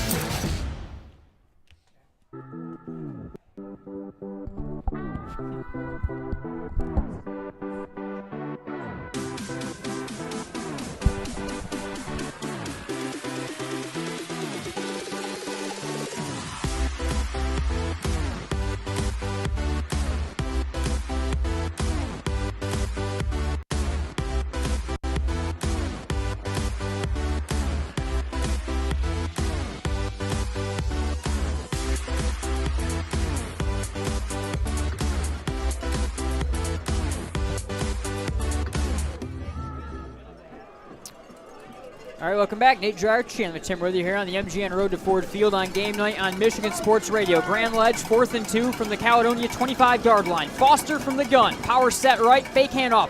Foster back to pass, throws it right side. It's tipped at the line of scrimmage and broken up on a high pass at the 20-yard line, and Caledonia takes over. Great pressure, gets into the backfield and knocks the ball away. The high pass can't be corralled by Miller, and it's going to be Caledonia football up a score already with 7.5 in the second. Maybe our most critical drive of the game right here as we try to start to find a direction this one's going in the regional championship. Comets going to the air there on 4th and short. Greenfield came off the edge from his cornerback spot on the blitz. Looked like Foster saw him, but Greenfield able to get just enough of the hand in the ball to force that ball up into the air and an incompletion. Maddox Greenfield, the junior, so dangerous on those corner blitzes. It's something this team likes to go to. 3 receivers set from the gun. Snap to Mason McKenzie from the 25. Delayed give on to Townsend. He'll cut it up over the 25. Pushing a defender outside the 30 and tackled hard out of bounds from behind to the 33-yard line. It was the big guy Miller shoving him out, or Williams, I should say, shoving him out to the 33-yard line. It'll be a second and very short gain of 8, 2nd and 2 from the 33 after that run from Brock Townsend, who has looked really, really good running the football early. Yeah, over 50 rushing yards now for Townsend as they continue to rely on him. Saving McKenzie right now is the Comets still trying to make sure he's not beating them. Right hash, 2nd and 2. Scots break it out. 2 receivers left. Single man isolates right. That's Graham. Snap to McKenzie. Give to Townsend. Cuts it up. Cuts it back inside over the 35-yard line. Pushing a pile over the 40. Burst to speed to the 45 and dives ahead of the 49-yard line. He had defenders dragging on him the whole way. Preston Bonnet, the strong safety, on the final tackle. But Townsend, speed and power right now, carrying the football. This is one of the best games I have seen out of the junior really in his entire career. He's been that impressive, just kind of carrying the mail right now. We go under 6.5 to go second quarter. 14-7 Caledonia over Grand Ledge. McKenzie breaks him out. Home gray uniform, steel gray, top and bottom for Caledonia, purple helmets. 1st and 10 from their own 49-yard line, up a score. From the gun, McKenzie, give Townsend, cuts it left side, cuts it back up the middle over the 50 and pushing a pile down to the 46-yard line for a gain of 5 on 1st down. It's a good first carry. Ryan Beadle, the defensive tackle, on the tackle. But again, just powerful, tough runs right now on a 2nd and 5 after Townsend took that one. And Townsend just able to work in confined spaces between the tackle runs. He still is able to make some guys miss, continue pushing forward. That's what makes him such a talented runner, where he can take the football and confine it in areas there where the defensive line is all around him, and he still has the patience and the stutter ability to make guys miss. From the 46-yard line, 2nd and 5 into Grand Ledge territory. End around, give, fake to Pennington. McKenzie keeps it up the middle over the 40, tackled from behind to the 39-yard line.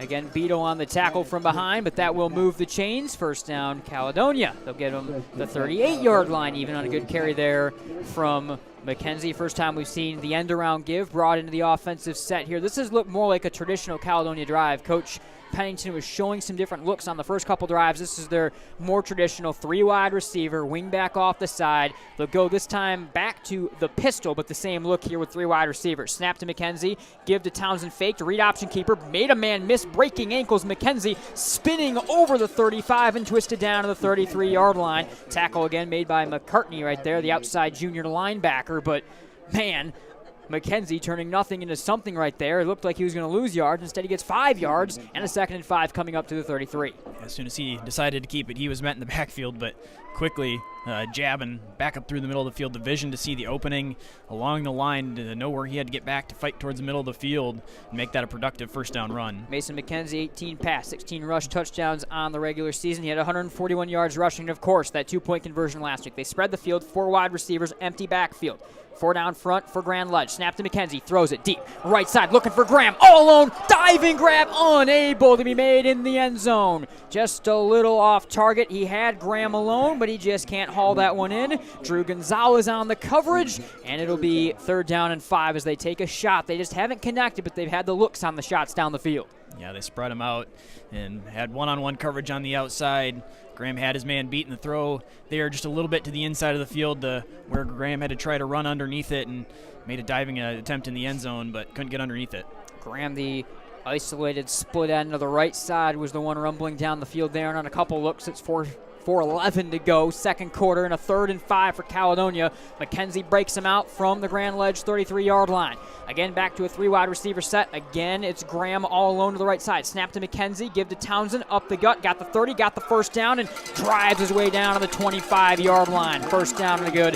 Tough run again for Brock Townsend. When they need 5 yards, they got 5 yards. I don't think they have to look anywhere else in the offense right now than number 6 or number 10 in gray and let them drive the football on ahead. Hardman helped make that tackle. The inside of this defense also, you can look to Aiden Chambly, the senior defensive end for Grand Ledge, makes a lot of plays. We've talked about Williams. We've talked about Connexy and this great secondary as well. 1st and 10, 25-yard line for Caledonia. Ball in between the hashes with 3:42 to go in the 2nd quarter of the Division I Regional Championship. They lead by a score, 14-7. Back to the shotgun and back to a 3-wide receiver set. Snap to McKenzie, who'll run it straight up the gut. McKenzie, stutter step over the 20, twist by a defender inside the 15, drives the pile down to the 13-yard line, and another 1st down for Mason McKenzie.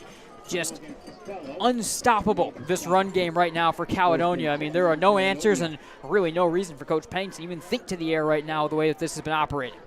No, they've flashed the pass game a little bit, took some shots down the field, but I think that's just to keep the defense honest. They know that this ground game's working between McKenzie and Townsend. They've been working their way right down the field and getting 5+ yards on pretty much every carry. 1st and 10 from the 12. Snap to McKenzie. Give to Townsend. He'll break it outside, cut it back up, and dove headfirst into a pair of defenders, met straight head-on by the junior Ryan Beadle. Back at the line of scrimmage, and forward progress will give him about 1.5 yards there, but a lot of stutter steps, a lot of movement, but nothing much for Brock Townsend. He's such a patient runner, Chandler. He is willing to let the play develop in front of him, which is a big part of kind of these zone running schemes, to be able to let that play develop, quick cut, turn it upfield. He does that right here. It's a gain of 2 up to the 10-yard line and a 2nd and 8 here for Caledonia. 2.5 to go, 2nd quarter, 14-7. Scott's looking for one more score before the end of the half. It will be Grand Ledge getting the football to start the final half of play. Right to left in motion goes Justice Reed. They give it to him on the end around. It's faked actually on the end around and given to kept by Mason McKenzie over the 10. He'll dive inside to around the 7-yard line before Connexy shuts him down in the middle of that play. 3rd and medium. 2 minutes to go, 2nd quarter. We'll tick under that 2-minute mark with a 1-score lead here for Caledonia. Mark is going to be the 7-yard line. That makes it 3rd and 5 from the 7.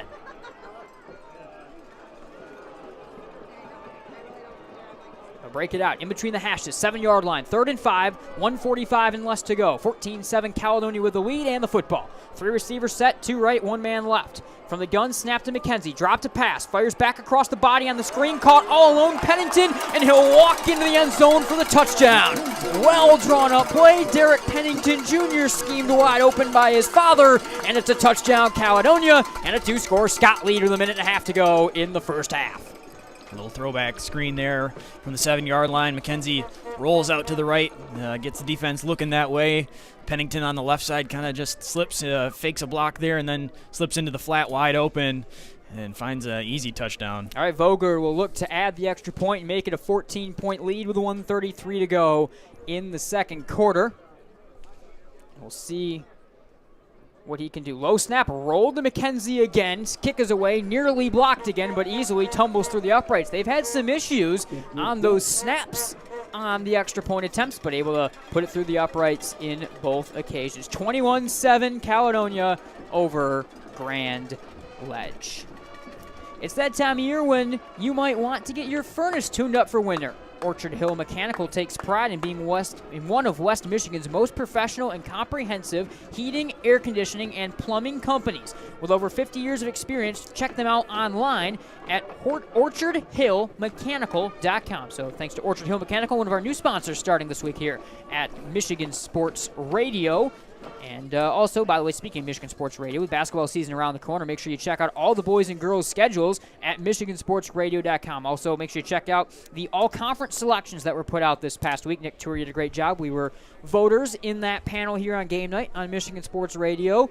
And great job. So check out all the media all-conference selections on michigansportsradio.com. All right, 1:33 to go, second quarter. Caledonia now a 2-score, 21-7 lead over Grand Ledge. And again, Vogler sends it away. Low driving, piercing kick will bounce at the 5-yard line and go over the head of McCartney into the end zone. And it'll be an own 20-yard line start for Grand Ledge. So CT, 93 seconds on the clock, down 2 scores. You get the ball to start the second half. So, of course, you'd love to put points on the board one more time here. How do they do it? Maybe their most effective offensive time was when they had the backup quarterback in and they were throwing the football, so that might be a note to think of as well. Yeah, definitely. They've got some receivers, some big bodies on the outside that they can run some deep routes down the field and throw it up there, let them go get it. We'll see with Foster in there at quarterback. They've kept the ball mostly on the ground, but probably going to have to find something through the air here now. Empty backfield, 4-receiver set for Foster. Snap at the helmet, drop to pass. Foster clutches, fires right side. High grab made by Connexie at the 32, and he'll curl out of bounds to the 34-yard line. That moves the chains on a gain of about 14.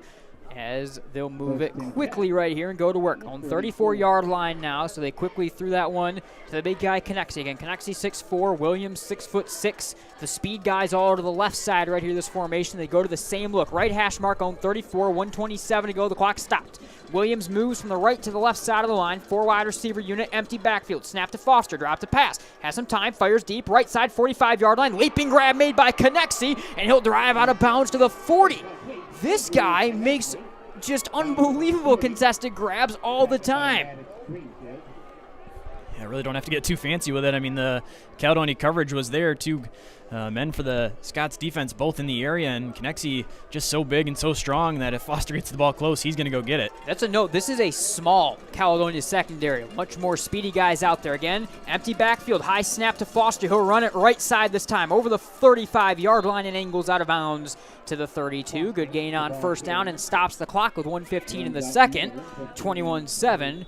This Grand Ledge pass game certainly is something to watch, and I think Coach Pennington has seen enough, and he wants to call a timeout to reset his unit a little bit right now. 1:15 to go, second quarter, 21-7, Caledonia over Grand Ledge here from East Kentwood. The sinister cries haunted Mary through the night. Dawn neared, and still the voice tormented her. She ran towards the safety of her car, flung open the door, and a coyote had somehow gotten locked inside. But the damaged interior was covered thanks to Farmers Insurance. Coyote Carpool, August 1st, 2015. Talk to a farmer's agent. We know a thing or two because we've seen a thing or two. We are farmers. Bum, bum, bum, bum, bum, bum. Contact the Scott Bates Agency today, 616-531-3441. A proud supporter of MichiganGameNight.com.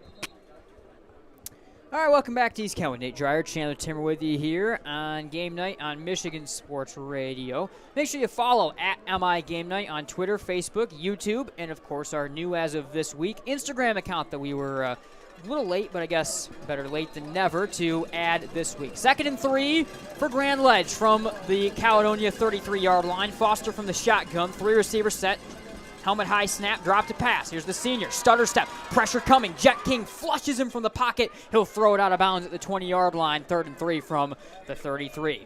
Again, it's Jet King bringing the pressure off the edge. That's the problem with this Caledonia front line when you do drop to pass. If they have coverage well in the secondary, these guys, with or without a blitz, are getting home quick.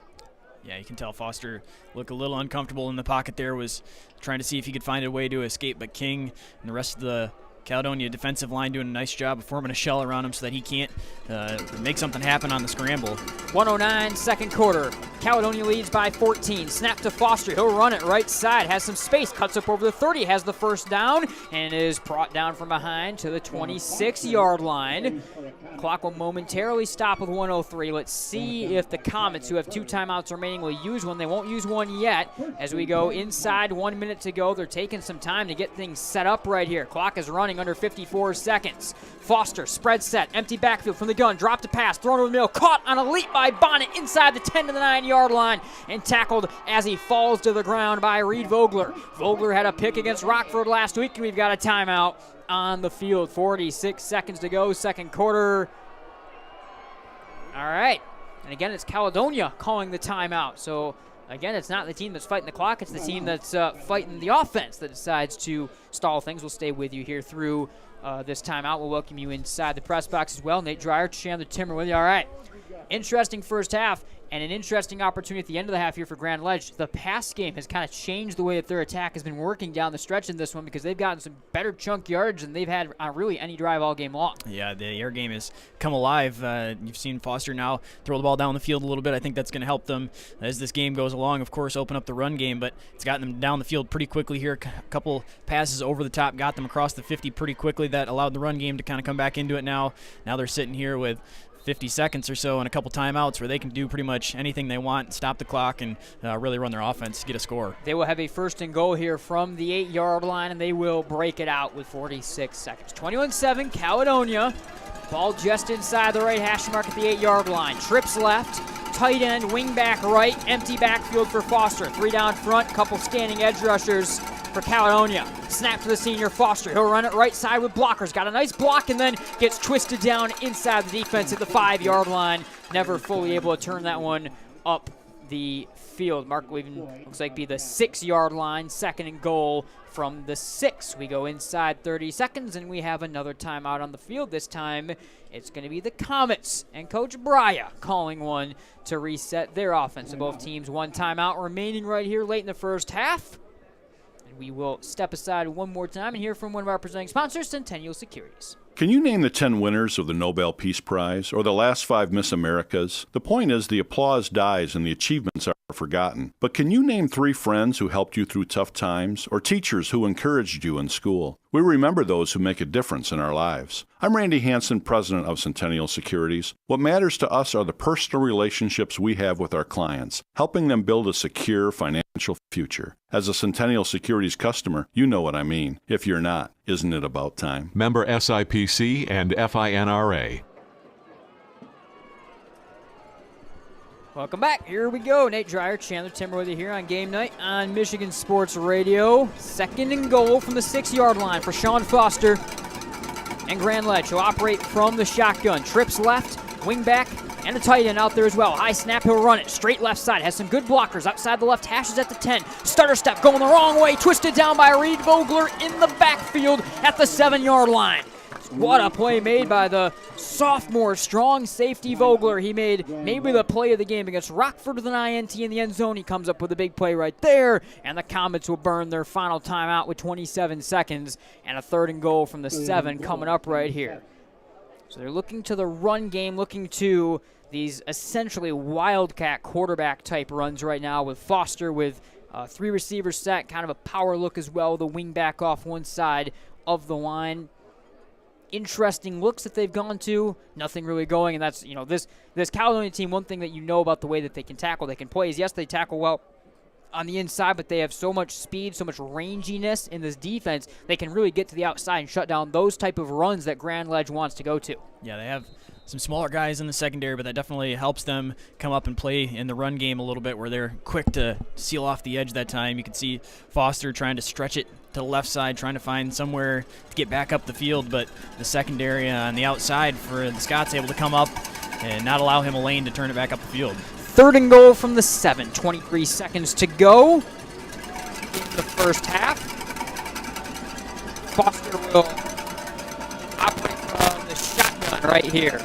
Foster throws left side, leaping grab made, touch, Touchdown, Grand Ledge. Williams able to hang on to it through the contact, and the Grand Valley commit to another Grand Valley commit, and it's a 21-13 game. Down in the red zone, the run game hadn't been working, so they go back through the air. It's been Connexie most of the way, leading this team in receiving yards. This time they go to the other big receiver, and Williams put it up there. He goes up and gets it, and a late score in the first half here gets Grand Ledge back into one score. All right, Christian Legal look to add the extra point. Snap down, left leg through the ball, and that tumbles its way on through. 19 seconds to go. Grand Ledge finds their way onto the scoreboard one more time, and they're back within a score, and they do get the ball to start the second half of play. Was just able to call that despite the microphone for a minute going out on me. As these teams now return to their sidelines, we'll stay with you one more time through this break. Of course, thanks to the Scott Bates Agency as well as Centennial Security for presenting our coverage here on game night on Michigan Sports Radio. All right, CT, obviously big right here. Caledonia, 19 seconds to go, mostly looking to just not turn it over. They do have, they are an offense that can go deep if they need to. They're an offense also that can find 70 yards with quarterback read options pretty easily. They've shown that throughout the year. But at the same time, it's set up for an interesting second half now. Grand Ledge does get the ball to start the second half of play, and they also will have an opportunity now after this to send it away one more time, get themselves into the half just down a score.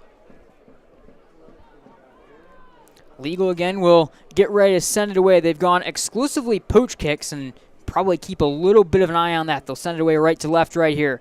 Legal wears number 19 in white, left-footed kicker. Pair of returners all the way up to the 15-yard line here for Caledonia. Legal again will send a bouncing squib kick over the 30-yard line. Taken on the run by Heron. He'll sprint over the 40, dive into a pile, and push the pile over the 45-yard line. The pile's still pushing forward. Now we've got whistles down at the 48-yard line after they got out 7 yards on the push right there. 8 seconds to go, midfield. And this is where Mason McKenzie's arm maybe will have a chance to come into play right here. They like running some of the deep shots, but you can see the deep coverage is what is immediately going to be drawn up right here by Grand Ledge. They've got their safeties back to around the 30 and even deeper. Yeah, the timeout, the return there gets them in a really good spot just short of midfield. Do have one timeout remaining. They can try to complete something quick, although that pile and the stand up there ended up running some quality seconds off the clock. 5 D-backs in a shell zone coverage right here. 8 seconds to go. Snap to McKenzie. Looking downfield. Has some time. Now he's flushed from the pocket. Angling right at his own 35. He'll throw it away with 1 second on the clock. So 21-14. One more chance coming up here for McKenzie and company to go downfield, but that was completely covered up again. The 5 DBs all sheltering downfield right there in common umbrella type setup. Yeah, just enough pressure too from the defensive line that McKenzie could never really casually drop back in the pocket and look down the field. He was kind of having to move a little bit, keep his feet moving so he couldn't get a lot behind a throw even if he wanted to take a shot down the field. 3 down linemen, 5 defensive backs here for Grand Ledge. Snap to McKenzie. He'll give it up the gut to Townsend. Cuts it left at the 50. Angles over the 45-yard line. He's got the 40 outside the 35-yard line and diving down to the 31 out of bounds. Halftime, 21-14 Caledonia by just a score over Grand Ledge. A back-and-forth seesaw, tough battle through the first 2 frames in this one. We welcome you into our Centennial Securities halftime show, CT. All right, we get to halftime. Huge score in terms of the game script. Grand Ledge getting on the board one more time and sets up a really, really interesting, really critical drive to start the second half for the Comets. Yeah, I think they've started to find a rhythm offensively. That drive with under 2 minutes to go to able to quickly get down the field, use the pass game a little bit, and then run the football a little bit more as they got closer into the red zone. Able to string a drive together and now give them some hope going into the second half if they can repeat that. All right, a lot to break down, 21-14. Caledonia leads Grand Ledge at the half. This is the Centennial Securities halftime show here on Game Night on Michigan Sports Radio. Do not go anywhere. We'll be right back here from East Kenwood. Michigan Sports Academy offers quality youth sports in Grand Rapids Holland, and Muskegon. With a wide variety of programming, MSA has something for new athletes who are just starting out to experienced athletes looking to take their game to the next level. Year-round programming is offered in basketball, lacrosse, soccer, and volleyball. Your athlete will love the quality of instruction from experienced coaches in state-of-the-art facilities conveniently located in Grand Rapids and along the lakeshore. Check us out at MichiganSportsAcademies.com. Founded in 1969, J&H Family Stores has grown from a single tank truck to over 50 convenience store locations in West Michigan. Our locations offer a variety of fuel options ranging from Exxon, Mobil, Marathon, and Citgo. At many of our stores, you'll also be pleased to find a Tim Hortons or Subway. Find the location near you by visiting myjhfamilystores.com. There's one in your neighborhood. AHC Hospitality is hiring for several open positions at its downtown hotels. Starting pay is $16 an hour paid weekly with medical, dental, health benefits, hotel discounts, and more. Positions include front desk, housekeeping, restaurant, and management roles at our 5 premier downtown hotels. Visit ahcjobs.com to jumpstart your career at one of 5 world-class hotels in downtown Grand Rapids, including the Amway Grand Plaza and the JW Marriott Grand Rapids. Again, visit ahcjobs.com. Cornerstone University. The professors are... To everyone who loves great food, let us make you a meal the Wisconsin way. We cook each order for you and the people you love, so it's the best part of your day. The best. The best. And every creamy scoop of fresh frozen custard, pure happiness. Pure happiness. Pure happiness. Because where Culver's comes from, and the heart of America's Dairyland. Our love. Our love for fresh food is as strong as our love for all of you. From Wisconsin with love. Welcome to Delicious.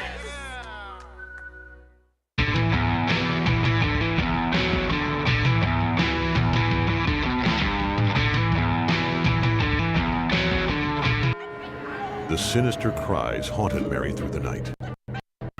Dawn neared, and still the voice tormented her. She ran towards the safety of her car, flung open the door, and a coyote had somehow gotten locked inside. But the damaged interior was covered thanks to Farmers Insurance. Coyote Carpool, August 1st, 2015. Talk to a farmer's agent. We know a thing or two because we've seen a thing or two. We are farmers. Bum, bum, bum, bum, bum, bum. Contact the Scott Bates Agency today, 616-531-3441. A proud supporter of MichiganGameNight.com. Can you identify your number one personal trait? The thing that you do better than most others? If not, this may be a good time to think this through. If you're really good at writing, then why use the phone? If you're great on the phone, why use email? If you have exceptional human relation skills, why sit back and let others lead? I'm Randy Hansen, president of Centennial Securities Company. Playing to our strengths is something we do very well at Centennial. And if you're already a customer, you know what I mean. If not, isn't it about time? Member SIPC and FINRA.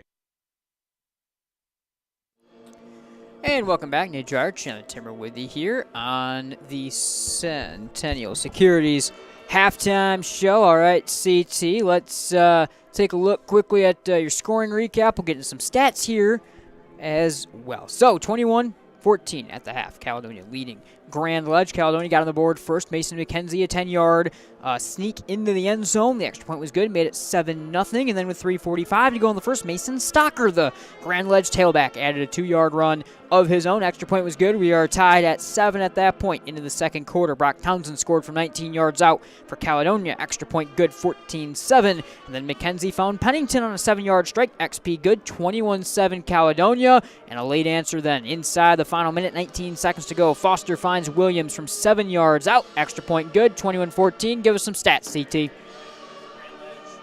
Foster through the air, 62 yards, 80 yards on the ground for Foster. Stocker, 12 yards on the ground. He had a couple plays at quarterback as well. He had 44 passing yards.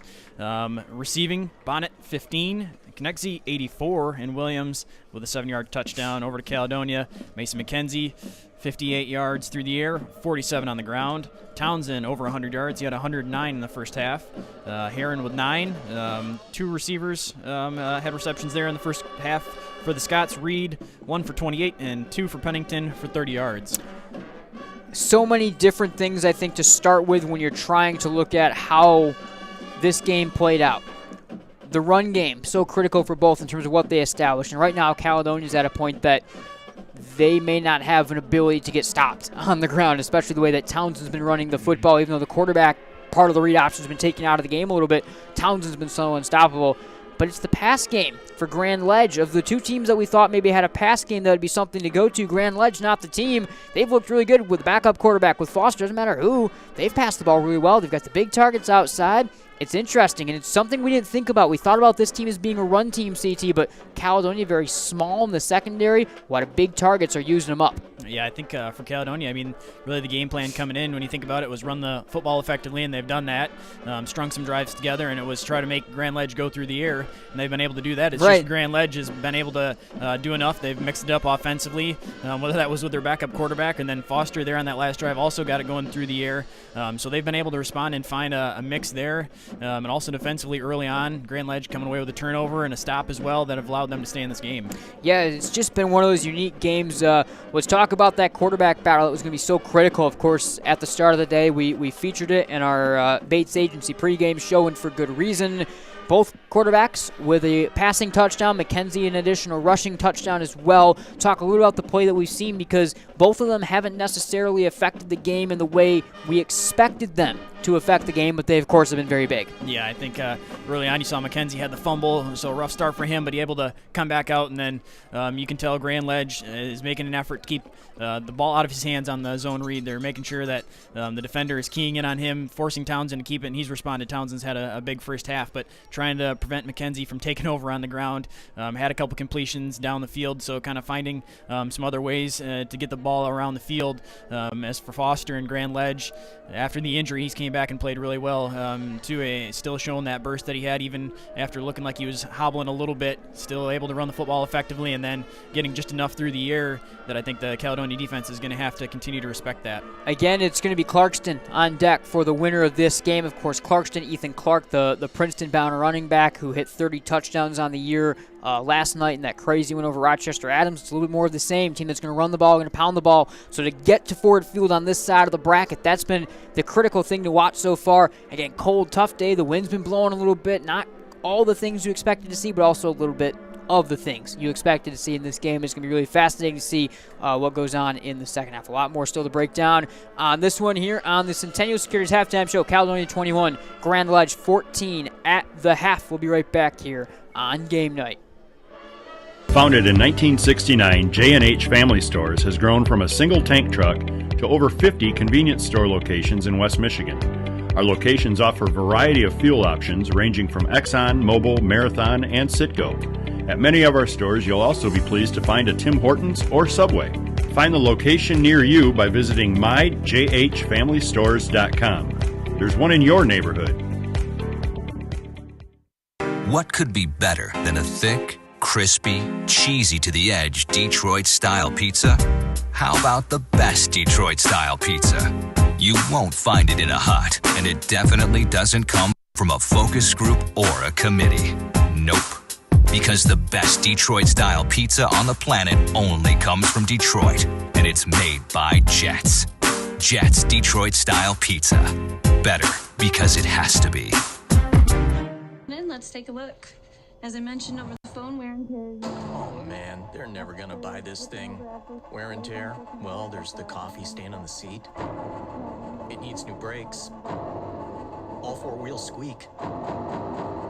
The passenger door doesn't even have a handle. Not to mention, one time I went to my uncle's farm and backed up into a truck full of shit. Should about cover it. You're all set. Oh, don't overthink it. Seller to Weller. There's something for everyone. Can you name the 10 winners of the Nobel Peace Prize or the last 5 Miss Americas? The point is the applause dies and the achievements are forgotten. But can you name 3 friends who helped you through tough times or teachers who encouraged you in school? We remember those who make a difference in our lives. I'm Randy Hansen, president of Centennial Securities. What matters to us are the personal relationships we have with our clients, helping them build a secure financial future. As a Centennial Securities customer, you know what I mean. If you're not, isn't it about time? Member SIPC and FINRA. Daniel the deer danced everywhere. He pranced through fields and jigged through rivers. Then he saw it. What a stage! A place no deer had dared dance before. The hood of a brand new car. Hey, my car! And the car was covered, thanks to Farmers Insurance. Deer Dance Floor, December 1st, 2014. Talk to a farmer's agent. We know a thing or two because we've seen a thing or two. We are farmers. Bum, bum, bum, bum, bum, bum. Contact the Scott Bates Agency today, 616-531-3441. A proud supporter of MichiganGameNight.com.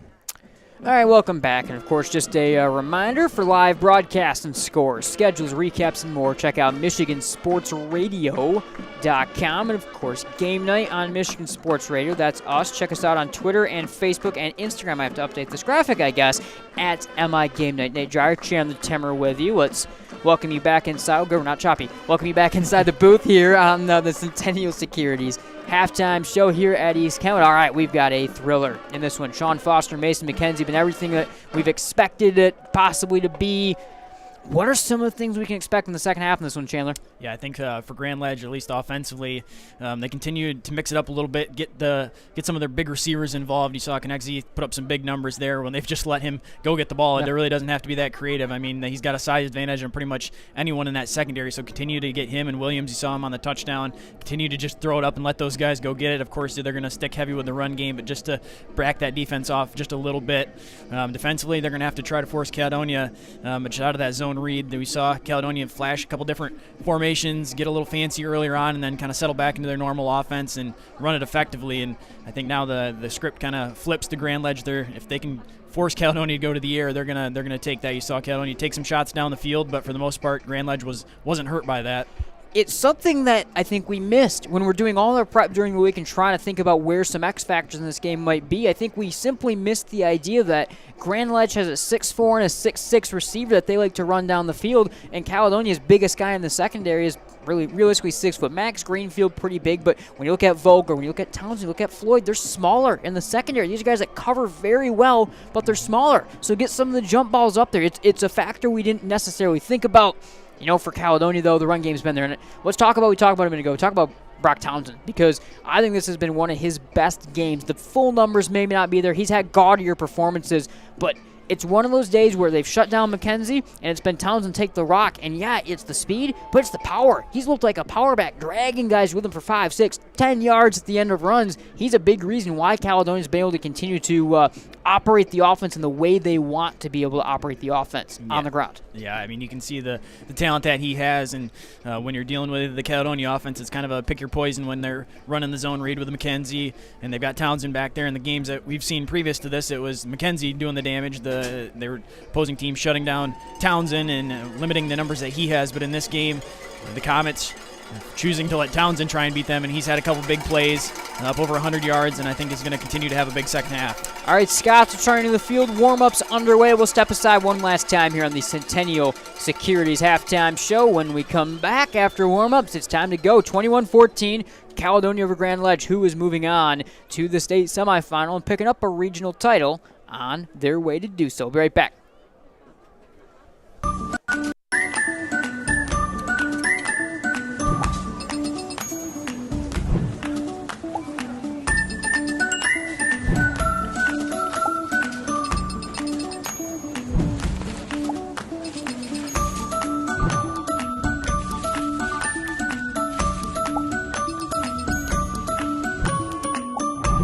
What would you do with some extra time?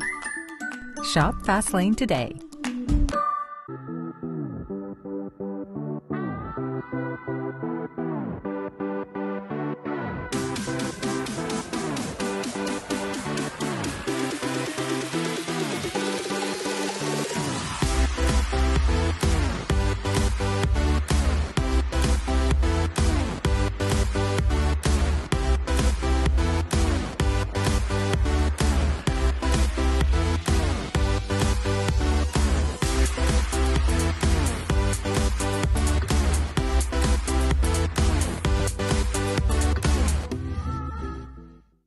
Are you looking for a new career? Aetna Supply is hiring. Aetna Supply is Michigan's #1 plumber wholesaler, servicing local customers for over 50 years. They offer great benefits, a 401k with company match, quarterly bonuses, and no Sundays. Once again, check them out at aetnasupply.com/careers or click on their logo on the Michigan Sports Radio homepage.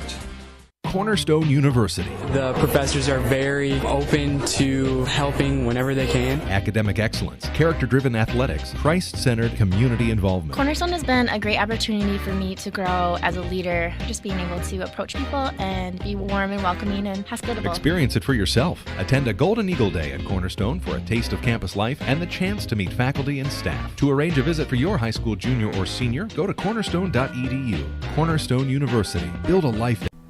Looking for a great place to buy a used truck or car? Check out Extreme Truck and Auto Center, located at 1098 O'Malley Drive in Coopersville. They have a huge selection of trucks, cars, vans, and SUVs. Stop by their lot or give them a call at 616-384-3777.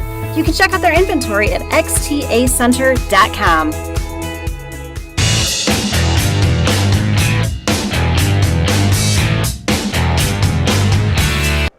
Welcome back. Nate Dreyer, Chandler Timmer here. Centennial Securities halftime show wrapping up. All right, one last time we take all of our conversations from this halftime CT. I'll give it over to you again.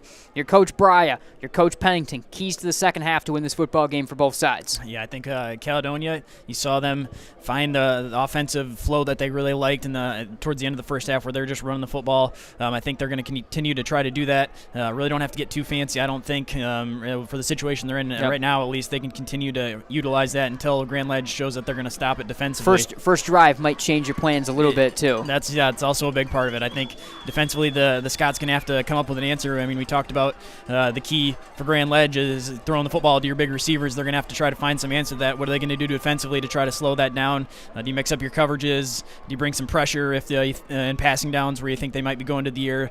Kind of mix up the look, see what Coach Pennington can draw up to force the passing game of Grand Ledge to be uncomfortable.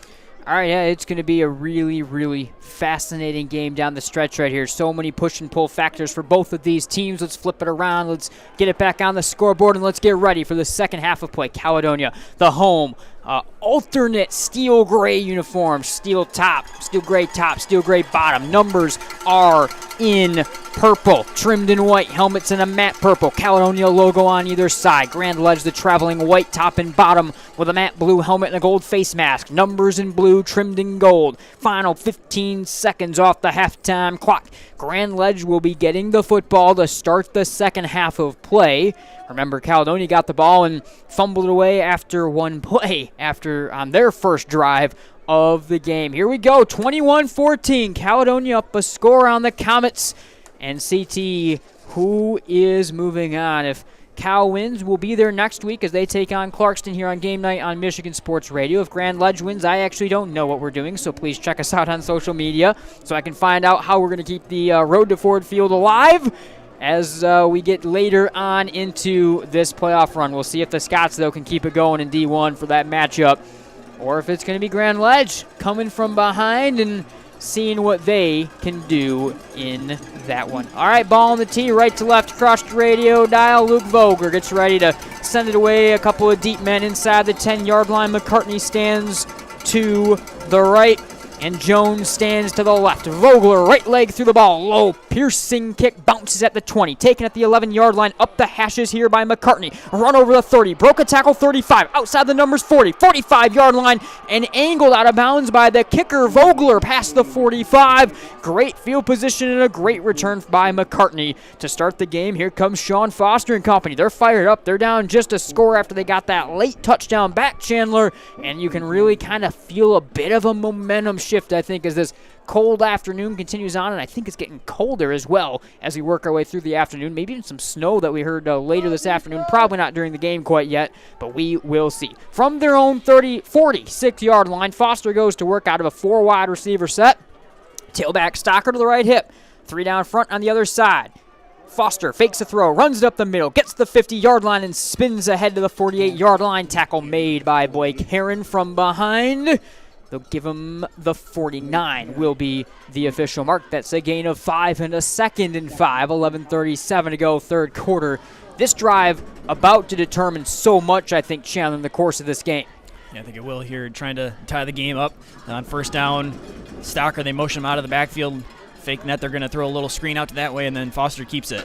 From the 49-yard line, just in a plus territory. Snap to Foster, run left side. He's got the 45-yard line, pushes a pile down to the 44. That's the line to gain. First down, Grand Ledge on the number. A pair of back-to-back 5-yard runs and a first down for the Comets. 11-12 to go, third quarter. First and 10 to the exact mark they needed at the 44-yard line.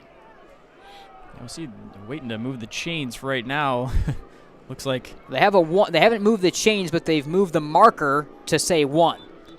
And we're going to have the officials come and talk about it. So yeah, the chains remain where they were, but they've moved the marker up to what would actually be just short of the first down. They've moved it to have a 1 on the sideline marker. Now they will move the chains. So first down to the 44-yard line, as we originally called it, for Grand Ledge right here. So Shawn Foster, Grand Valley commit. Again, he recently picked up that Central Michigan offer. I wonder what he'll do with that, but it is a scholarship offer, so I think I may have an idea what he may wind up doing with that offer to potentially go play for Coach McElwain. 2 receivers go right.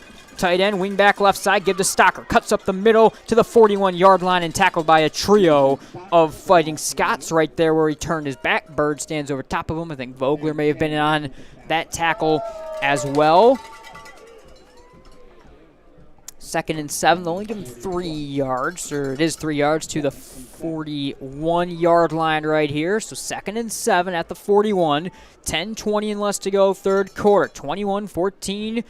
Caledonia the lead. The Comets driving on the first drive, though, of this second half right here. They're taking some time out as well as they do it. They go back to the short shotgun. 2 receivers stacked left side. Tight end and wing back stacked right side. Give to Stocker left side outside the numbers at the 39 and dives down to the 38, 37-yard line with Blake Heron jumping over top of him at the end of the tackle. Third and short, Grand Ledge. 9:54 and less, third quarter. 21-14 Caledonia. Grinding drive from Grand Ledge. We talked about how they passed the ball so effectively down the field last drive, Chandler. They've gone the exact opposite. Grinding, power, gap scheme runs. Right there they go around the edge a little bit as well. Ball on the left hash mark from the 37-yard line. The Cal 37-yard line. 3rd and 3 for Grand Ledge. 9.5 to go, third quarter. They trail 21-14. Shawn Foster works from a short shotgun. 2 receivers right side.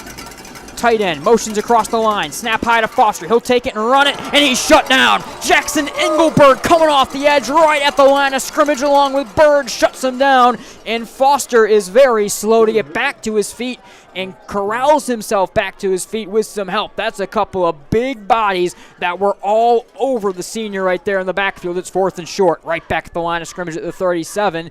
And again, Foster will take a seat. McIntyre Foreman comes on, and that means Mason Stocker will be the quarterback. So I don't know if there was already an ailment coming into this game for Foster, but this is the second time he's had to go to the sideline after taking a big hit. 4th and 3, 37-yard line. Trips right side, no one out wide to the left.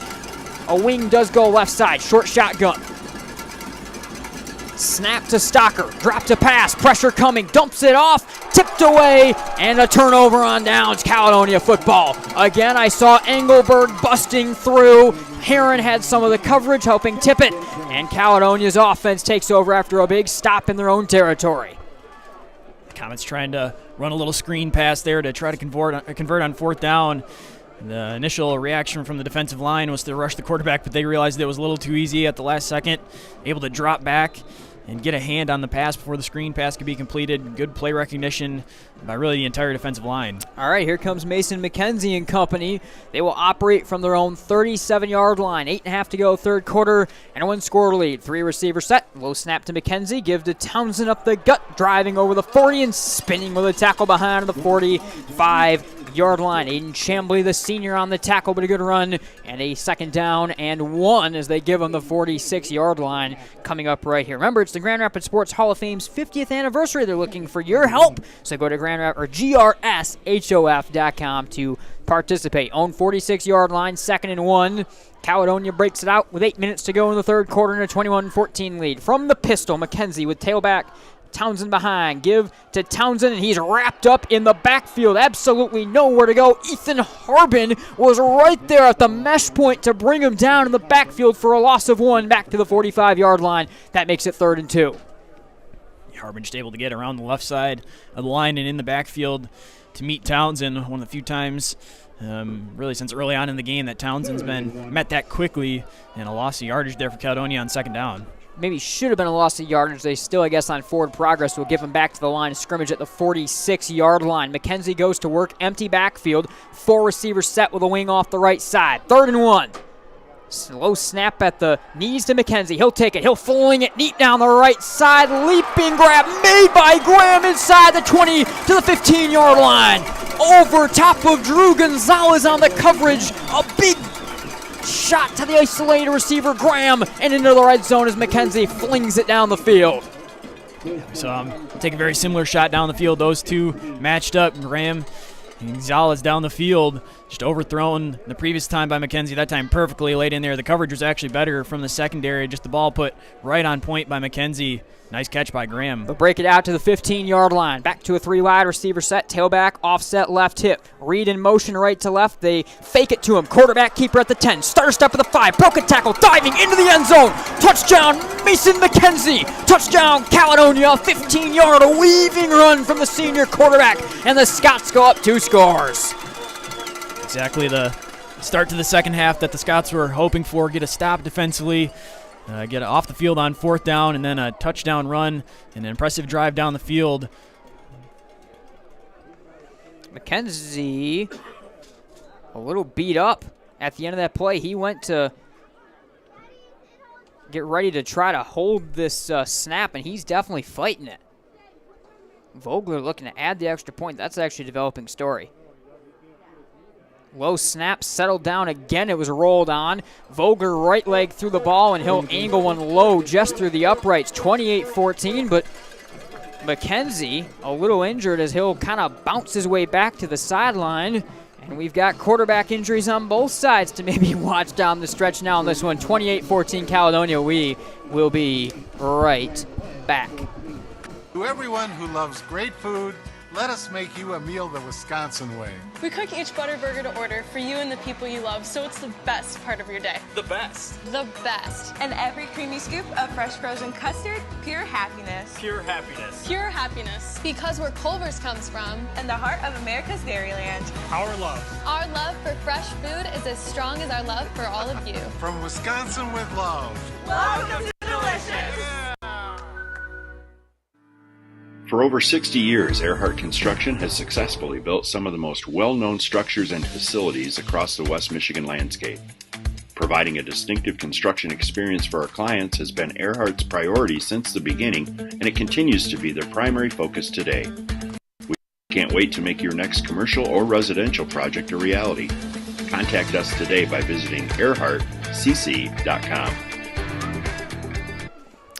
Welcome back. Nate Dreyer, Chandler Timmer with you. Kicking a handoff on the kick to Preston Bonnet. A little end-around play for Grand Ledge. They take it over the 30 to 32-yard line where Reed Vogler and a trio more of tacklers help upend him. All right, storylines developing. 28-14, Caledonia over Grand Ledge. But Mason McKenzie with a trainer has gone to the medical tent that they have on the sideline for Caledonia.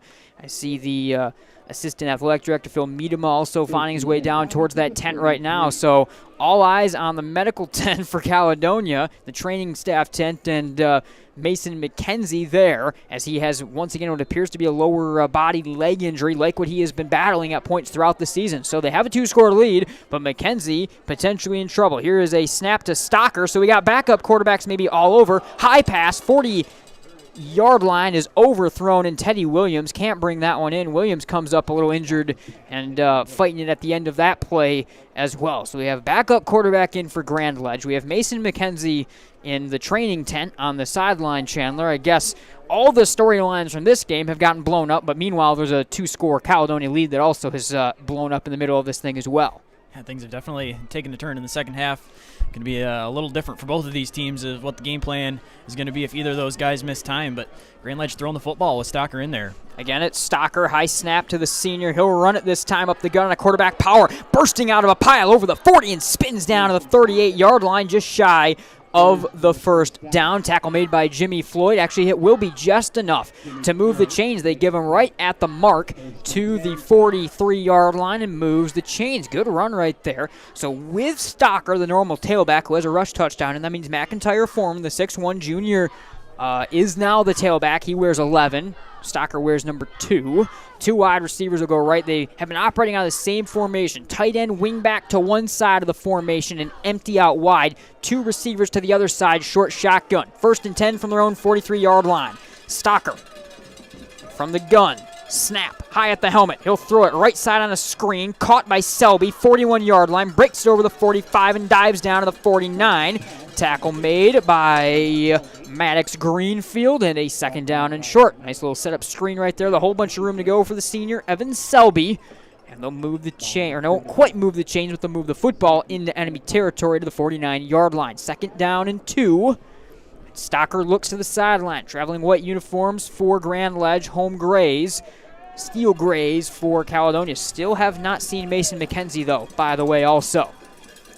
Stocker, 2 receivers set from the gun. Delayed give to Foreman, right side over right guard, and he's shut down by Blake Heron coming in, but it's going to be right along the marker. The mark will be big. It'll be 1 yard short. They give him a yard ahead of the 48-yard line. 3rd and 1. Grand Ledge coming up with 5:05 in the 3rd. Well, Clarkston, by the way, they were without their starting quarterback last night as well in that game. So one more storyline potentially to throw into that matchup if we happen to see it for, well, I guess for either team right now with backup quarterbacks wild in this one. 2 receivers set, 1 to either side, wing and tight end, or wing back off either side of the line. Here's a snap to Stocker. He'll run it over the 45, has the 1st down, tripped from behind, and tumbles down to the 42-yard line. 1st down, nice run. That's the first time we've seen what has kind of been their quote-unquote base formation at a lot of times throughout this season. Receiver to either side, wing back to either side, and then the tailback and a quarterback. A lot of times, they even throughout the year have run some different 6 offensive lineman sets that they'll go to as well. We've not seen quite as much for that for them in this game. Same look. Kind of a short shotgun flex bone type formation. Stocker, 1st and 10 from the 42-yard line. Drop to pass. Stocker, pressure coming at the 50. Avoids it. Can't avoid it for long. Tyler Bird levels him at the 50-yard line for a big loss. And a 2nd and long coming up. Passing down there. Really haven't seen them drop back too much, but the Caledonia defensive line making something happen there when they get their chance to pass rush down the field. Multiple Scots in the backfield there. Nowhere for Stocker to try and escape. They go unique on this formation right here on kind of a get-out type of formation. 4 linemen. The ball is on the left hash mark. 4 linemen go outside the right numbers. 3 on the front line. They try to spread that defense out. Snap to Stocker. They're going to run it out of the look. Over the 50, and he'll dive into a pile. Sanders the tackle at the 46-yard line. It'll be a 3rd down and long. They only get a couple of the yards back right there. I've seen those formations used to maybe try to get someone to jump offside. Now we have an injury for Grand Ledge. It's Mason Stocker. I saw Stocker a little slow earlier to get up as well. Now he's holding his leg. So Foster already on the sideline. So do the math. Foster on the sideline, out for Grand Ledge. Now Stocker down and having some real issues. Plus you can add in Mason McKenzie on the other side, as this game has become a real war of attrition on this cold afternoon here at Caledonia. And for certain, Stocker having some issues right here. He's got his hands on his helmet as the training staff is attending to him. This week's Family Fair Tailgate Special Week is the best price in town on turkeys at Family Fair at only 53 cents per pound. So check out all the specials at shopfamilyfair.com. All right, so Stocker still down, getting attended to by trainers on his lower half right there, and the storylines abound right now. 28-14 game. Grand Ledge driving to try to get back within 1 score, but we've got quarterbacks falling left and right for both teams right now in this one. Yeah, it's been tough now with multiple guys going down with some injuries here. Unaware of how serious the injuries for either of these teams are, but for the time being, looking like Grand Ledge going to need to go to their third-string quarterback here as they're trying to come back from 2 scores down. Yeah, he's up on his feet, but with help on either shoulder, Stocker will find his way to the sideline. I mean, also, when you look at injuries, Fatawa with likely what is a season-ending injury as well on the offensive and defensive line for Caledonia, and I'm curious to see what we're going to see them run right here. It looks like Preston Bonnet, I believe, is going to be the third-string quarterback. I think a lot of times you may not have a depth chart that always at the high school level goes 3 deep without starting to go into your JV bag of tricks, but it looks like it's going to be Preston Bonnet, number 22, the senior now playing quarterback. So Bonnet all alone, empty backfield on 3rd and 13. End around, fake give to Selby. He'll take it up over the 45. Broke a tackle at the 40. Pushing into a pile ahead to the 36-yard line, and the pile maybe gets a little bit more movement, but not enough before the whistle stops and the play gets blown up at the 36-yard line. 4th and short now. 2:48 third quarter, 28-14. So Bonnet in now to play quarterback. Bonnet is normally the lead receiver, 6'1", 175 pounds. They will go for it on 4th and 4 from the 36-yard line, the Cal 36-yard line. 2.5 minutes to go, third quarter, 28-14 Caledonia. Preston Bonnet, the third-string quarterback, in for Grand Ledge, and Grand Ledge will burn a timeout for Coach Brya before this next snap as they have to try to get their game plan figured out right here. A rapidly changing football game, but a 2-score lead for Caledonia in the game. We'll be right back. The sinister cries haunted Mary through the night. Dawn neared, and still the voice tormented her. She ran towards the safety of her car, flung open the door, and a coyote had somehow gotten locked inside. But the damaged interior was covered, thanks to Farmers Insurance. Coyote Carpool, August 1st, 2015. Talk to a farmer's agent. We know a thing or two because we've seen a thing or two. We are farmers. Bum, bum, bum, bum, bum, bum. Contact the Scott Bates Agency today, 616-531-3441. A proud supporter of MichiganGameNight.com. Can you? Welcome back to East Kentwood. Nate Dreyer, Chandler Timmer with you. 28-14 Caledonia leads Grand Ledge here from East Kentwood. Third-string quarterback Preston Bonnet in for Grand Ledge as they get ready to go for it on 4th and 4 from the Caledonia 36-yard line. Down a couple of scores. 4-receiver set. Bonnet back to pass. Pressure coming. Flush from the pocket right. He'll tuck it down. He'll run at the 40. Angles past the 35. Diving to the 30. He's got the first down. Engelberg helped make the tackle along with Theron Senders inside the 30-yard line. A first down on a shifty run from Preston Bonnet, who has looked pretty composed despite the situation he's been thrown into and had pressure in his face every time he's been dropping to pass as well. Yeah, despite being down to their second and now third string quarterbacks, the Comets still looking to throw the ball. Bonnet was looking down the field and just had to try to find something out to the right.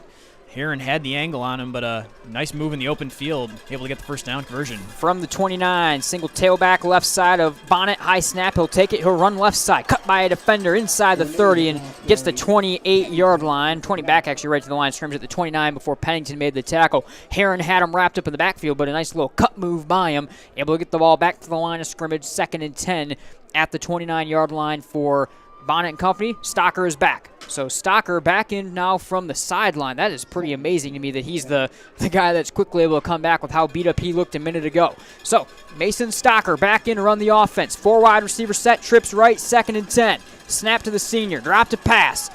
Here comes the pressure from Bird. Flushes him left. Engelberg joins in and down he goes inside the 40. Or inside the 30, right at the 30-yard line. So he'll get a yard out of it, falling forward it looks like. Or actually, he will lose a yard, I should say, out of it back to the 30-yard line. That makes it 3rd and 11 right here on the sack. Final minute, third quarter, 28-14, Caledonia. And a game that really has had its flow significantly upended down the stretch. Yeah, now back-to-back on this drive a couple times where Grand Ledge has looked to drop back and pass. The Caledonia defensive line has been providing some pressure. Stocker trying to find a way out as he looked down the field, but too much pressure, too many holes in the offensive line, and the Scots getting home. Spread 4 receiver set. Short shotgun, snap to Stocker, drop to pass, has time, throws over the middle and out of the reach of a leaping Teddy Williams. He just got one hand on the football, unable to fully bring it in. That makes it 4th and 11 from the 30. With 27 seconds, they will go for it again right here.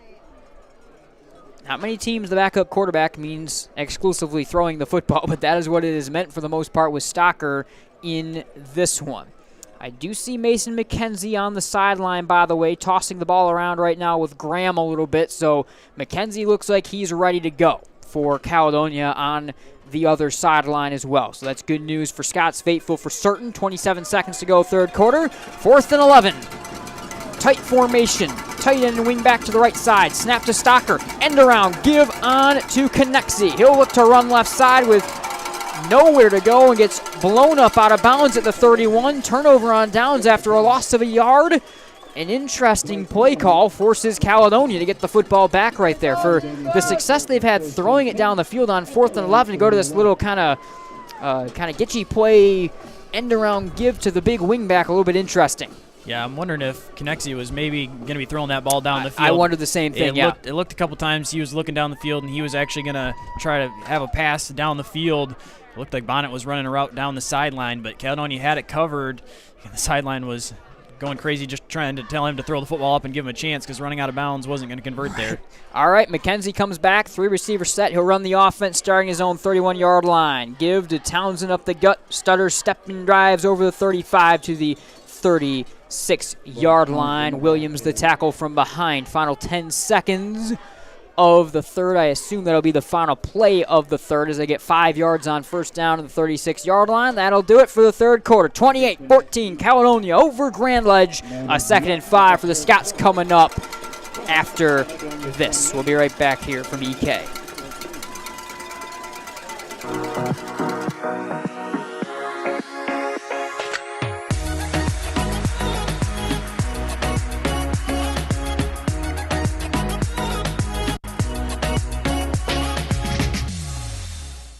And 67 horsepower, candy red, 8 cylinders of freedom.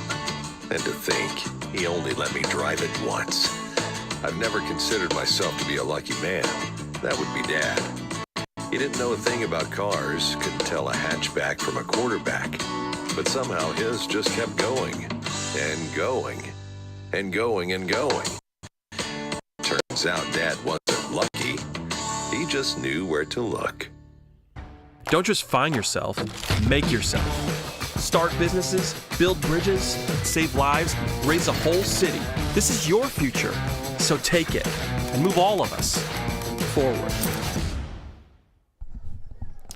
All right, welcome back. Nate Dreyer, Chandler Tim with you here. Game night on Michigan Sports Radio. Final quarter of this one. 12 minutes on the board. 2nd and 5 on 36-yard line of the 2-score lead. Mason McKenzie and company get ready to go to work out of the 3-receiver set. McKenzie will run it left side here. Breaks away from a defender. Bursting over the 45. Outside the numbers 50. 40-yard line. Left sideline, and Bonnet wrestles him out of bounds to the 41. Nice run, Mason McKenzie. He looks fine. First down, Caledonia. Yeah, sigh of relief from the Caledonia sideline there. Is you wondered, coming back into the game, good to see him back on the sideline and out of the injury tent, but you wonder if they're just going to try to protect him here with a couple-score lead. But the fact he's running the football there and looking good doing so, definitely a good sign for the Scots if they're able to advance here today. 20 seconds off the fourth quarter clock, and some sunshine starting to peek through here at Falcon Stadium at East Kentwood. It'll be 1st and 10 coming up. They've got to get the chains set up. I think the chains got potentially tangled together, and they'll now get those separated and spread out. Caledonia up to the 36-yard line of Grand Ledge. And a 28-14 lead. The Scots can not quite fully put it away, but certainly start thinking about having the game put away on this drive. Wingback Pennington to the left side of the line. Shotgun formation. 2 receivers right. Single man isolates left. Give to Townsend with a fake throw from McKenzie. He'll break it outside the numbers at the 30. Juke move down to the 27-yard line. Tackle made by Preston Bonnet. That's a gain of about 8 on first down. And a nice run by Townsend. Actually even make it 9 yards on Ferrer. Are they going to give him the first down? No, they started moving. They will. So now they will move the chains on ahead. So that is a first down run up to the 26-yard line right on the marker. And McKenzie comes in from the sideline with the call. First minute gone, final frame, 28-14 Caledonia. McKenzie breaks him out. They'll go 4 wide receiver set, empty backfield with the wing back off the right side of the line, Pennington. Snap to McKenzie. He'll run it right side. He's going to straight tuck and run right here. Angling outside the numbers, still in the backfield, and he'll just dive down with 4 Comets engulfing him right there. He'll lose a couple of yards, but didn't want to take the hit that was potentially coming right there.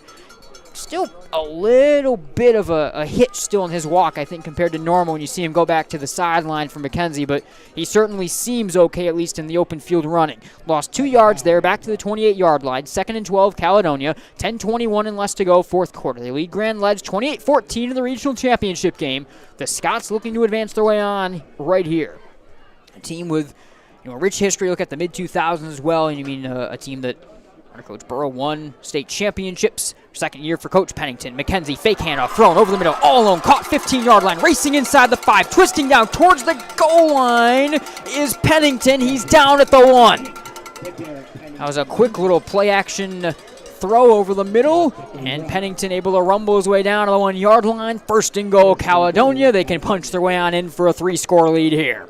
Yeah, the Scots just lulling the Comets' defense to sleep. They'd been running the football, and then after that loss on first down, go into the air, get Pennington across the middle, wide open, just barely brought down with how strong a runner he is. Almost got into the end zone through the tackle. All right, first and goal from the 1. 3 receivers set. Winner takes on Clarkston. Caledonia looking to go up 3 scores and win a regional championship. Snap to McKenzie. Big hole over left guard. Cuts into the end zone. Touchdown, Scots. Caledonia leads it by 3 scores. 34-14 with 9.5 in the 4th. Won't quite say they've put it away yet, but they certainly move closer to doing so right there. Yeah, definitely an impressive drive. Add to their lead here. I mean, after Grand Ledge able to hang around and do some really impressive things in the first half, Caledonia dominated a little bit more now here in the second half. The offense has been capitalizing, the defense coming away with a couple stops. Huge Caledonia crowd loving that. Vogler to add the extra point. McKenzie to hold.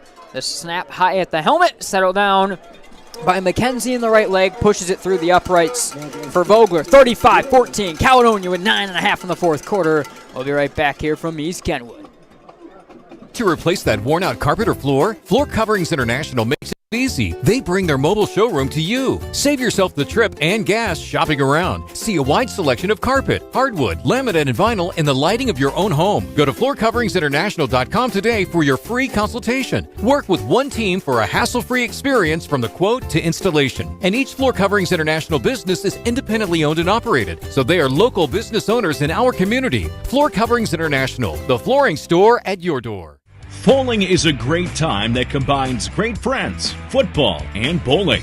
Compete against your friends or family, throwing a football at 10 real bowling pins. You can bring in your own food, or they have a pair of 45-foot bars featuring soft drinks and adult beverages. Visit bowlingwarehouse.com, Grand Rapids, to reserve your lanes. All right, welcome back. Nate Dreyer, Chandler Timmer with you here on game night. Caledonia up 3 scores. Mason McKenzie punches his way into the end zone for his 2nd rushing touchdown of the afternoon, and Vogler sends it away left to right across your radio dial over the head of McCartney into the end zone, and Grand Ledge will take back over one more time. They now trail by 3 scores, and they got to get working quickly. Mason Stocker has been the quarterback. He's been in and out of the game injured as the backup. He also has provided a decent attack throwing the football down the field, and will have to do so once more on this drive. It seems like Shawn Foster is potentially lost for the afternoon. We have not seen him again since he suffered his kind of second of quick injuries in the 3rd quarter of this one. I can actually see him on the sideline as well right now being attended to still. So no Foster can be expected for the rest of this game. Stocker gets ready to go to work. 3 receivers set to the right. Single man isolated left side. Snap to the senior Mason Stocker. Drop to pass. Has some time. Fires it deep over the middle. Nearly intercepted on an underthrown football. He was looking for Selby at the 45. He underthrew it by so much. I think it saved it from an INT as well as Jet King and company in coverage didn't quite have a chance to make a break on that football. 2nd and 10 from the 20 coming up.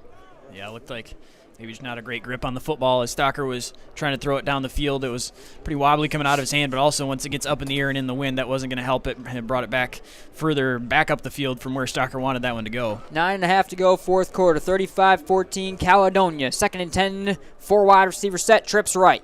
Stocker, short shotgun. Here's the snap. He'll run it straight right side, busting through a couple of defenders over the 20 to the 21 and gets leveled right there. Carlo Ibar on the tackle after a gain of 1. 3rd and 9 from the 21 coming up right here for Grand Ledge. 9:13 and less to go, fourth quarter.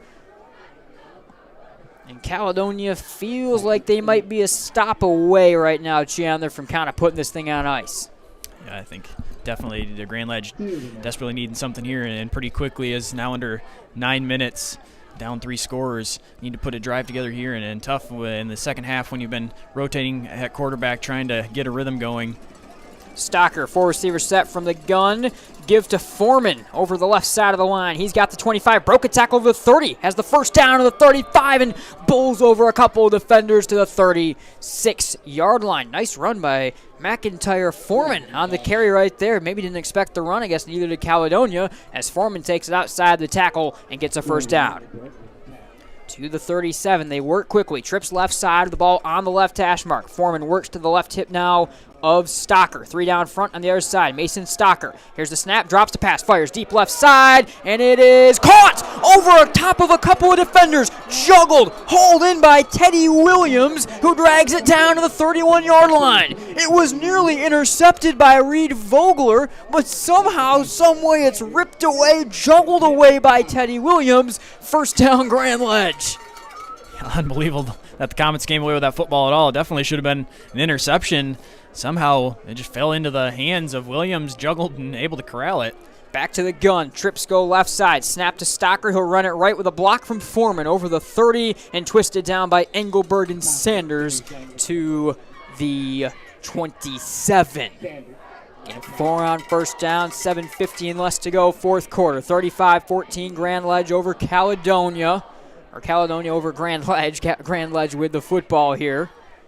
Mason Stocker, backup quarterback for a Mr. Football contender, Shawn Foster, in this game. He will go to work from the shotgun one more time. 2 receivers to either side. 3 down front for Caledonia on 2nd and 6 from the 27-yard line. Snap at the helmet to Stocker. Pressure coming. He'll tuck it and run. Angling and dives on down to the 25-yard line. 3rd down and medium coming up right there after a gain of 2. That'll make it 3rd and 4. They have the 25. They need the 21. 7:08 to go, fourth quarter. Clock ticking on down. 35-14 Caledonia. Grand Ledge needs to score, and they need to score quickly still, needing to make up a 3-score deficit, and they're going to likely need some help from onside kicks as well. They go to work out of a 3-receiver set. Tight end Williams off the left side of the line. Snap to Stocker. Fake handoff. Drop to pass. Thrown right side. Connexie. Leaping grab. Caught. First down to the 18-yard line. These big guys on the outside for Grand Ledge are quite the weapons. They've got it into the red zone. 1st and 10 up to the 18-yard line. 6:43 in the fourth. That really makes it a luxury for a quarterback when you've got such big bodies like that on the outside against smaller defenders. You just got to put it close, and they're going to get it. 4-receiver set, trips left. They isolate Connexie right with the ball on the right hash mark. Snap to Stocker. Had some issues settling it down. He is nearly brought down in the backfield, and off his back foot being tackled to the ground, just flings one right side that falls harmlessly to the ground at the 10-yard line. Clock stops with 6:25 in the fourth. 2nd and 10 from the 18-yard line. Not the end of the world for Grand Ledge to see the clock stop either, because they've run quite a bit of time off the clock as well on this drive, trying to move it down the field. Pennington was on a mission to get in the backfield there, ran over a blocker, still forced a quick throw from Stocker's hands. Same look, 4 receivers with 3 to the left side. Snap the helmet to Stocker, dropped a pass, and off his back foot with pressure coming, he back paddles and flings it on ahead to the 15-yard line, out of the reach of his tailback McIntyre Foreman. 3rd and 10, 18-yard line coming up right here. Tyler Bird saw that one the whole way. They tried to set up a screen for Foreman in the middle of the field. Bird got through the line and then saw the opening in the middle of the field. Quickly went back. I think Grand Ledge was looking for potentially an interference call, as Bird might have provided some contact before the football got there, but right around the line of scrimmage and not down the field. 6:20 to go, fourth quarter. 35-14, Caledonia leads. 3rd and 10 from the 18-yard line. Empty backfield, 4 receivers set with a tight end off the left side. Stocker drops the pass, throws right side, jump ball broken up. Brock Townsend elevates, knocks it away from the leaping Andrew Connexie. 4th and 10 from the 18-yard line. First time we've seen one of the big guys out wide not win a jump ball, as it's Townsend out leaping him. Yeah, Townsend Safety on that side able to come over and make a play on the ball, able to elevate and knock it away before it can get to the hands of Konechny. All right, 6:15 to go, fourth quarter, 35-14. Stalker to the sideline, 4th and 10. This is probably to save your season for the Comets right here, down a trio of scores. 2 receivers left, 2 receivers right from the 18-yard line. 4th and 10, down 3 scores. Snap at the helmet to Stalker, drop to pass, fires right side, looking for Konechny in the end zone. Jump ball intercepted. Brock Townsend rips it away, and that'll just about do it for Caledonia. They went back to the exact same route they had ran on the play before. Townsend had gone over, batted it away. This time, read it exactly the same, able to come over, got there just a step earlier, able to elevate. This time, come down with the interception. 6:09 to go, fourth quarter, and that'll just about seal it. Michigan Sports Academies has tons of winter programming for your athlete. Whether you're looking for a weekly winter clinic or to get active over the winter break, they have it. Programming available in Grand Rapids, Norton Shores, and Holland. Come experience their quality training and top-notch facilities. Their sports include volleyball, basketball, and soccer and lacrosse. Check out MichiganSportsAcademies.com for more information. Mason McKenzie and company go back to work with a 3-score lead at their own 20-yard line. Snap to the senior. Give to Townsend, fresh off the interception. Fakes left, runs right, twisted down in the backfield by Teddy Williams for a loss of 3 yards, or 4 yards even, to the 16. They will give him the 17-yard line and a loss of 3. Should have stuck with my first gut on that one. 5:49 and less to go, fourth quarter. 2nd and 13 coming up for the Scots right here. It's the last week to vote for the Grand Rapids Sports Hall of Fame. What was the most memorable, best, favorite sports events you have witnessed in West Michigan or involving West Michigan teams and athletes? Check out all the questions at GRSHOF.com. Caledonia runs it up to the line of scrimmage. 2nd and 13 from their own 17-yard line. They're up 35-14 with 5.5 to go in the fourth. They're on their way to a regional championship, are the Scots. Snap to Mason McKenzie. The senior cuts it up over the 20. He's got the 25-yard line and getting tackled by 4 or 5 Grand Ledge Comets right there at the 25. 3rd and medium coming up for the Scots as by the time they get that next play off, we'll see it tick inside 5 minutes to go. McKenzie readjusting some of the tape he's got on his left knee. I think that's kind of the core of the crux of where some of his injuries have been all year long, and he's got some sports tape wrapping around that knee. He had to redirect some things down there. And as Brock Townsend, remember, that gets the call in from the sideline. It's a unique way that they motion in these plays. They go empty backfield, 4 receiver set on 3rd and 4. Wing back off the right side of the line, snap to McKenzie, drop to pass.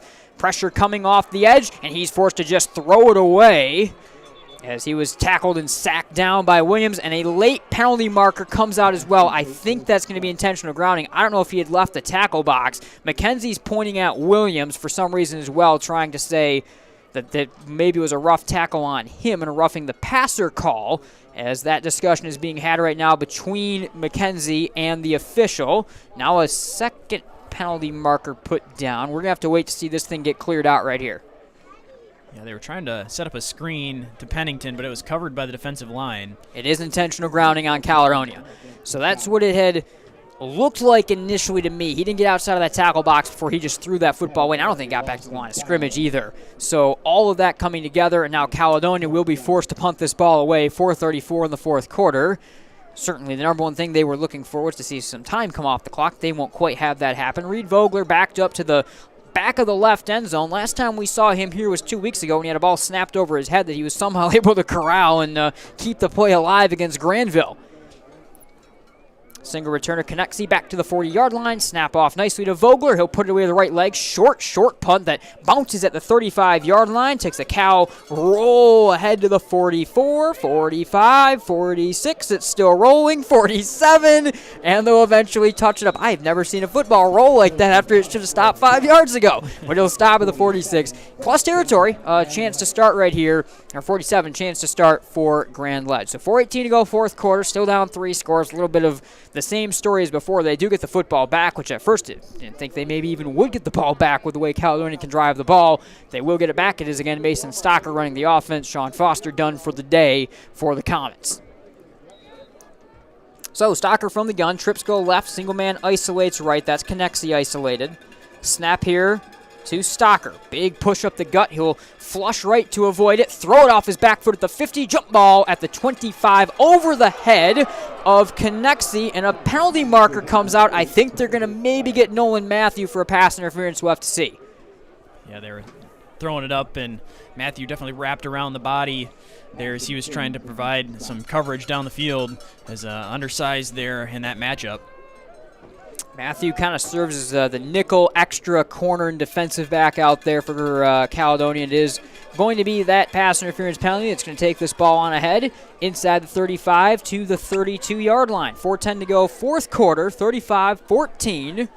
The Scots the lead over the Comets, and Mason Stocker will get ready to go back to work here with his offense. They go 2 receivers right, 2 receivers left, tailback Foreman to the right hip of the senior quarterback. Stocker started as a running back, has a rushing touchdown in the game. He'll now operate the offense trailing 35-14 from the 32-yard line. 4:10 to go in the fourth. 3 down front on the other side for Caledonia. Snap to Stocker at the helmet. Fake handoff. Blitz picked up, thrown over the middle and over the head of a leaping Connexie. And they're going to throw another penalty marker, and they're going to throw another pass interference. The Caledonia faithful does not agree with this one, and I may side with them a little bit on that one. I didn't side with them on the first one. May be forced to side with them on that one. Yeah, first one a little more obvious as Matthew had wrapped up Connexie. This time looked like a lot more lighter contact, if any at all, really down the field. The ball overthrown. Connexie just trying to reach a hand out and even wasn't able to extend far enough to get a finger on it, but not much contact at all, but they're going to get the pass interference again. All right, that now moves the ball inside the 20 to the 17-yard line. So back-to-back pass interference calls keep the drive moving without really moving the clock for the Comets. They still trail by a trio of scores, the 4:05 in the fourth. This will be a 1st and 10 from the 17-yard line. They go back 4 receiver sets, stacking 2 on top of each other. To the right. Snap to Stocker.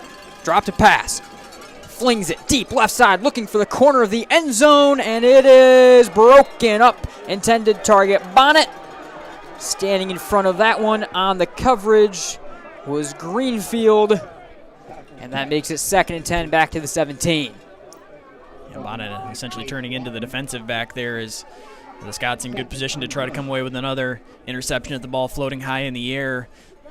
Bonnet able to at least get a hand in there and prevent the interception. Correction, Jace Lawton, the senior, playing corner right there for Caledonia. They've gotten a couple different defensive backs on the field on this drive down. 2nd and 10, 17-yard line, 3:58 fourth quarter. High snap over the helmet of Stocker. He's forced to run it down, tumbling in against Caledonia. The Scots have got it over the 40-yard line, running to the 45. It's Jace Lawton with the football. He's got the 49-yard line. It's Caledonia ball. Sorry, check that. That is Maddox Greenfield with the ball. And a 1st down. Caledonia takes over on the snap over the head.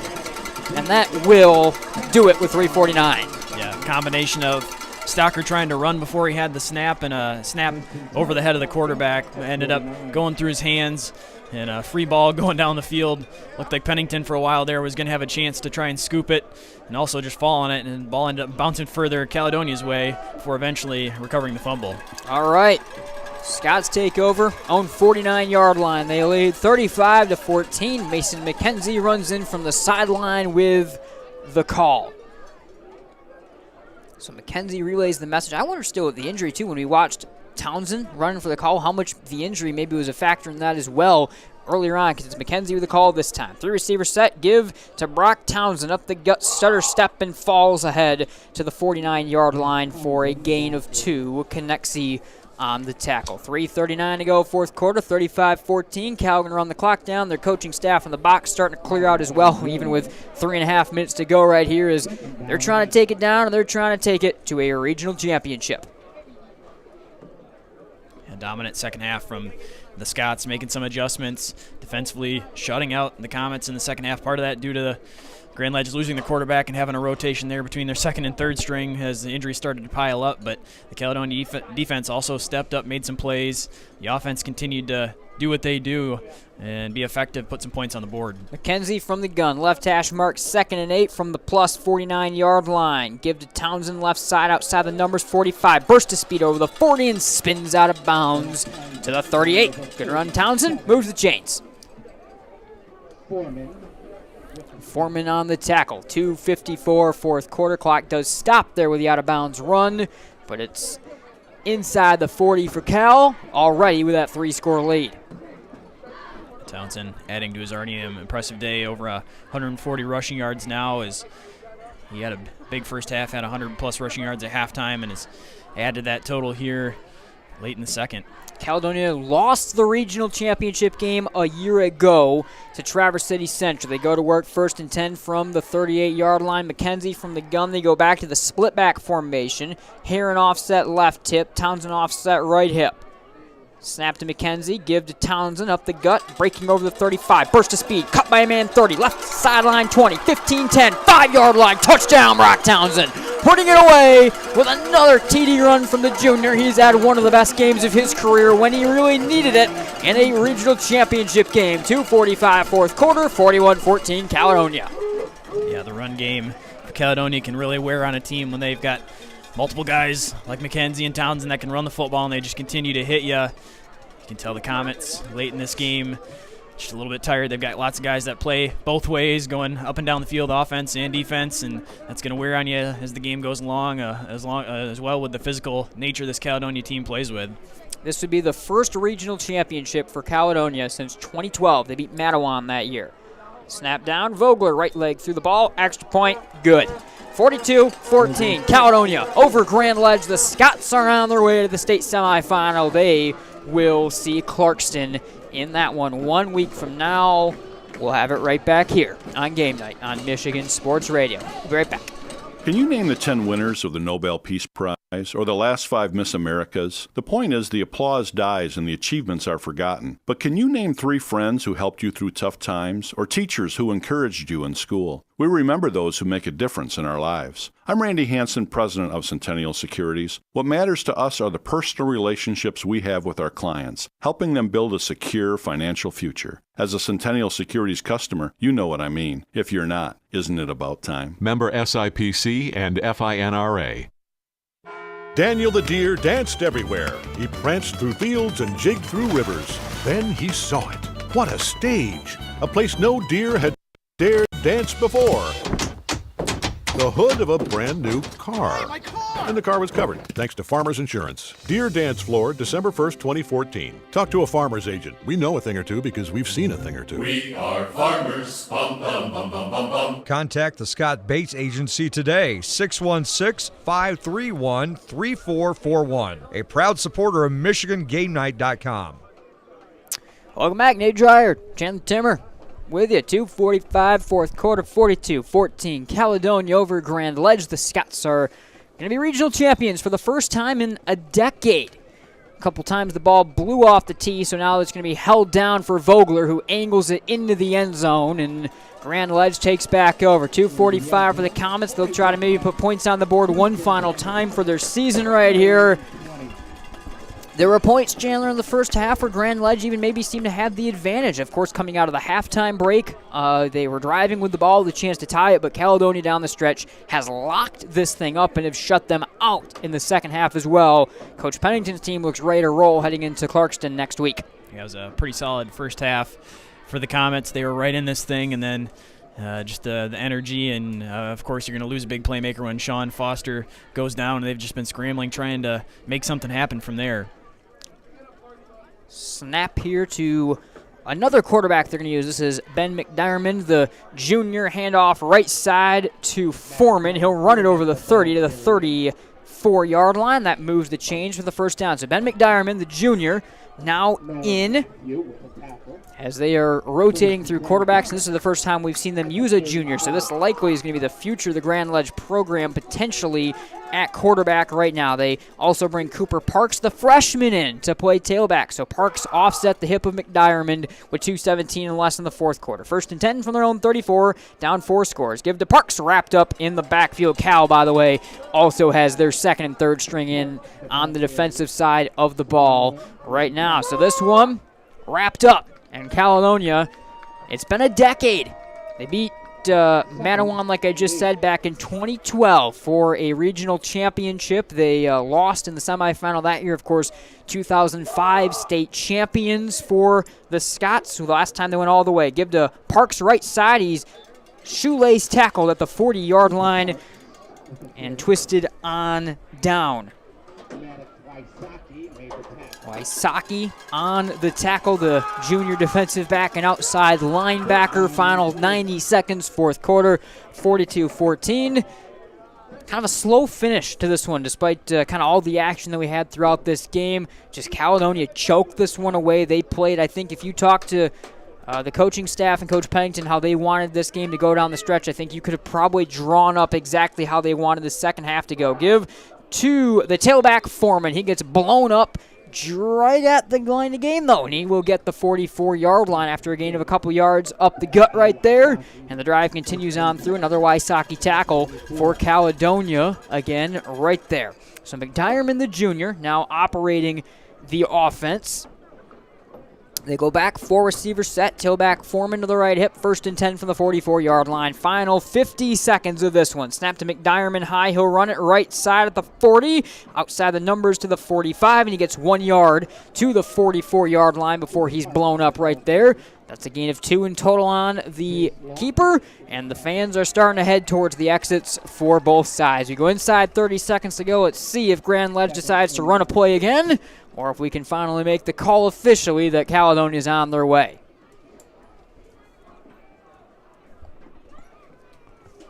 Final 15 seconds, McDiarmid looks to the sideline and Coach Brya, and I think they are ready to let the clock run on down, and that is exactly what they will do. It's been a decade, but in just his second year, Coach Pennington has got a regional crown for Caledonia. 42-14 over Grand Ledge. Caledonia regional champions in Division I, and they live to fight another day. We'll see them next week right back here on MGN. Caledonia 42, Grand Ledge 14. Your final, the handshake line at center field, and we welcome you in to the Scott Bates Farmers Insurance Agency post-game show. Nate Dreyer, Chandler Timmer. All right, again, wrap it up. It's 21-14 at the half, and Grand Ledge has the football. There's some injuries both ways that play a factor in it, but the defense locks down for Caledonia, and their offense remained unstoppable. Yeah, I think exactly what they were looking for in the second half. Come out, make some adjustments, shut them out. We've seen this defense play some really high-quality football throughout the course of the season. They get things locked in. Of course, the changing quarterback going to help them out, but they still had to make it happen on the defensive side, and then the offense also putting up 21 points, matching their first half total. They kind of were the steady force after the turnover early on. Plenty more to break down, so don't go anywhere here on this Bates Agency postgame show. We got Centennial Securities Player of the Game and Lakeshore Sewing Threading the Needle Play of the Game. Those are coming up in our final segment of the pregame show, or postgame show. We're not doing another game. And then immediately after this next break, we are going to go over some stats. We'll go over some scoring as well, recap to give an idea of this game. So do not go anywhere. A lot more to break down from this one. But one thing to take away, 42-14, Caledonia over Grand Ledge. The Scots keep rolling. We'll be right back here from EK.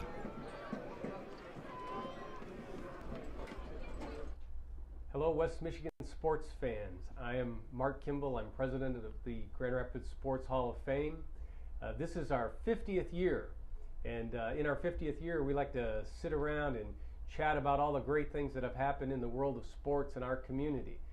I need your help in helping me remember which of those athletes, teams, and events were the most important or the most fun for you to participate in.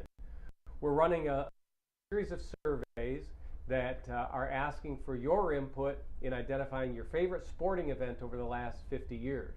Some of my favorite events were the very first Whitecaps game or the very first Hoops game. What were your favorite events? And then I like to think about who are the best athletes that we've seen in the last 50 years, both from a female and a male perspective. And finally, tell me who your favorite team is and what they accomplished over the last 50 years. I look forward to hearing from you on your favorite sports memories. Founded in 1969, J&H Family Stores has grown from a single tank truck to over 50 convenience store locations in West Michigan. Our locations offer a variety of fuel options ranging from Exxon, Mobil, Marathon, and Citgo. At many of our stores, you'll also be pleased to find a Tim Hortons or Subway. Find the location near you by visiting myjhfamilystores.com. There's one in your neighborhood. Somebody once said life moves pretty fast, and that's exactly how we like it. Want to build something? Great. Start businesses, build bridges, raise a whole city. Future in fighting crime? Want to save lives? Do it all here. But you've got to go forward fast. Because today is now, and tomorrow is soon. And to get ahead of the game, you got to get ahead of your time. This is your future, so take it and move all of us forward.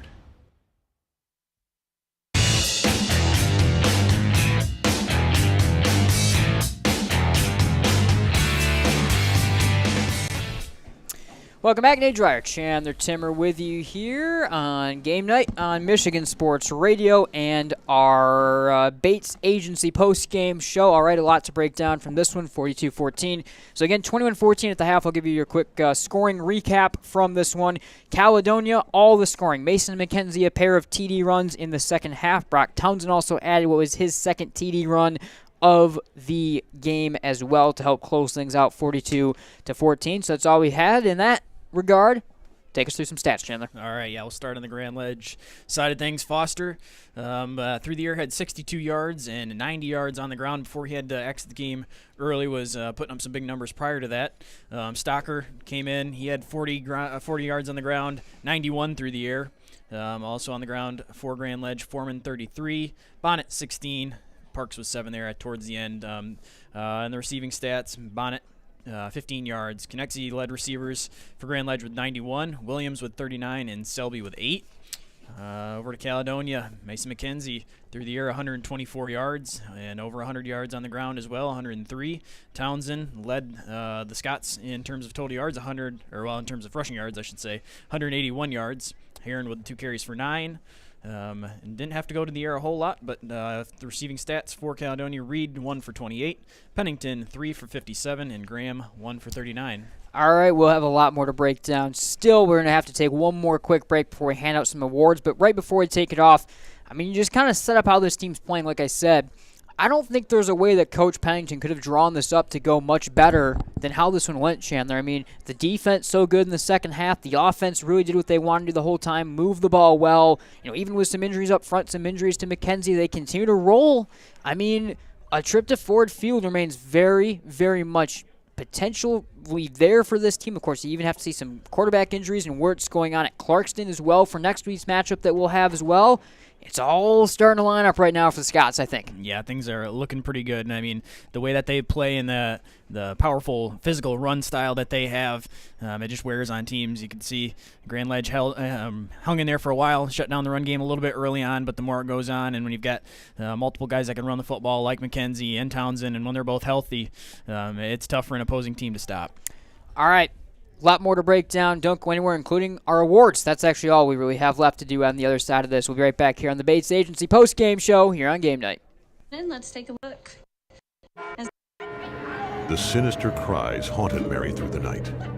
Dawn neared, and still the voice tormented her. She ran towards the safety of her car, flung open the door, and a coyote had somehow gotten locked inside. But the damaged interior was covered thanks to Farmers Insurance. Coyote Carpool, August 1st, 2015. Talk to a farmer's agent. We know a thing or two because we've seen a thing or two. We are farmers. Bum, bum, bum, bum, bum, bum. Contact the Scott Bates Agency today, 616-531-3441. A proud supporter of MichiganGameNight.com. Can you identify your number one personal trait? The thing that you do better than most others? If not, this may be a good time to think this through. If you're really good at writing, then why use the phone? If you're great on the phone, why use email? If you have exceptional human relation skills, why sit back and let others lead? I'm Randy Hansen, president of Centennial Securities Company. Playing to our strengths is something we do very well at Centennial. And if you're already a customer, you know what I mean. If not, isn't it about time? Member SIPC and FINRA.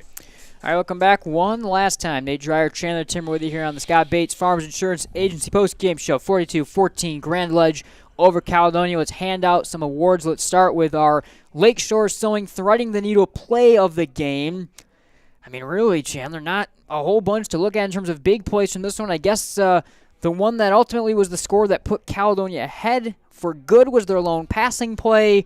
A couple good runs from Townsend as well. You can kind of break it all down. I guess let's go with the score that was the one that put them up for the lead that they wouldn't give up. It wasn't necessarily the score that won the game, but it was the one that put them up for good in the end. That was Townsend's 19-yard run. Twisting run got him on the board. Townsend so good all game long, and really his 2 touchdown runs, maybe not the 2. I mean, the play of the game was the one that sealed it at the end probably, but at that point in time, it was kind of put away. Townsend really, really good putting up the highlight reel plays. Yeah, he was. He was asked to really carry it for this team today a little bit more, especially early on when they were shutting down McKenzie. Townsend had to step up. They were giving him the football more than what we'd seen, at least in a couple of games that we had covered, and he responded, had some big plays. There were some tight areas in the field. He was still making guys miss, getting down the field, churning out some tough yards, and keeping this offense going. With that said, however, your Centennial Securities player of the game is Mason McKenzie. Even if he was shut down a little bit earlier, 4 total touchdowns, 1 through the air, 3 on the ground, he did it again. Yeah, he did. I mean, you see, even when early on he was slowed down a little bit, he stuck with it.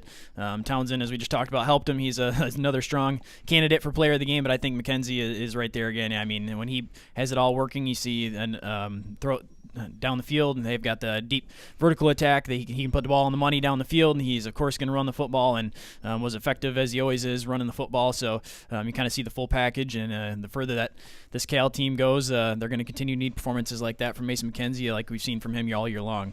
All right, tough end of the season to what was a good year, and a year where they pulled a lot of upsets down the stretch for Grand Legend, a really talented team, and curious to see what they can bring back next year as well for Coach Bry. But for Caledonia, it's been a decade. They are regional champions again, and we aren't done with them yet. You can check them out. Once again, it's Clarkston next week for a chance to go to Ford Field. Don't know what time that game or where that game will be as of yet, but that should be an absolutely incredible one between 2 teams that run similar systems. They like to run the heck out of the football. It is going to be a good one. Clarkston, Caledonia next week here on Game Night.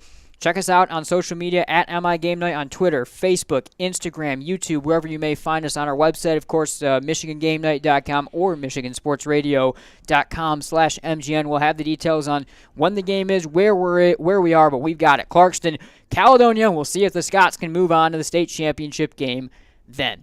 For Chandler Timmer and everyone at Michigan Game Night, Michigan Sports Radio, I am Nate Dryer signing off. We'll see y'all next week as Caledonia looks to punch their ticket to Ford Field.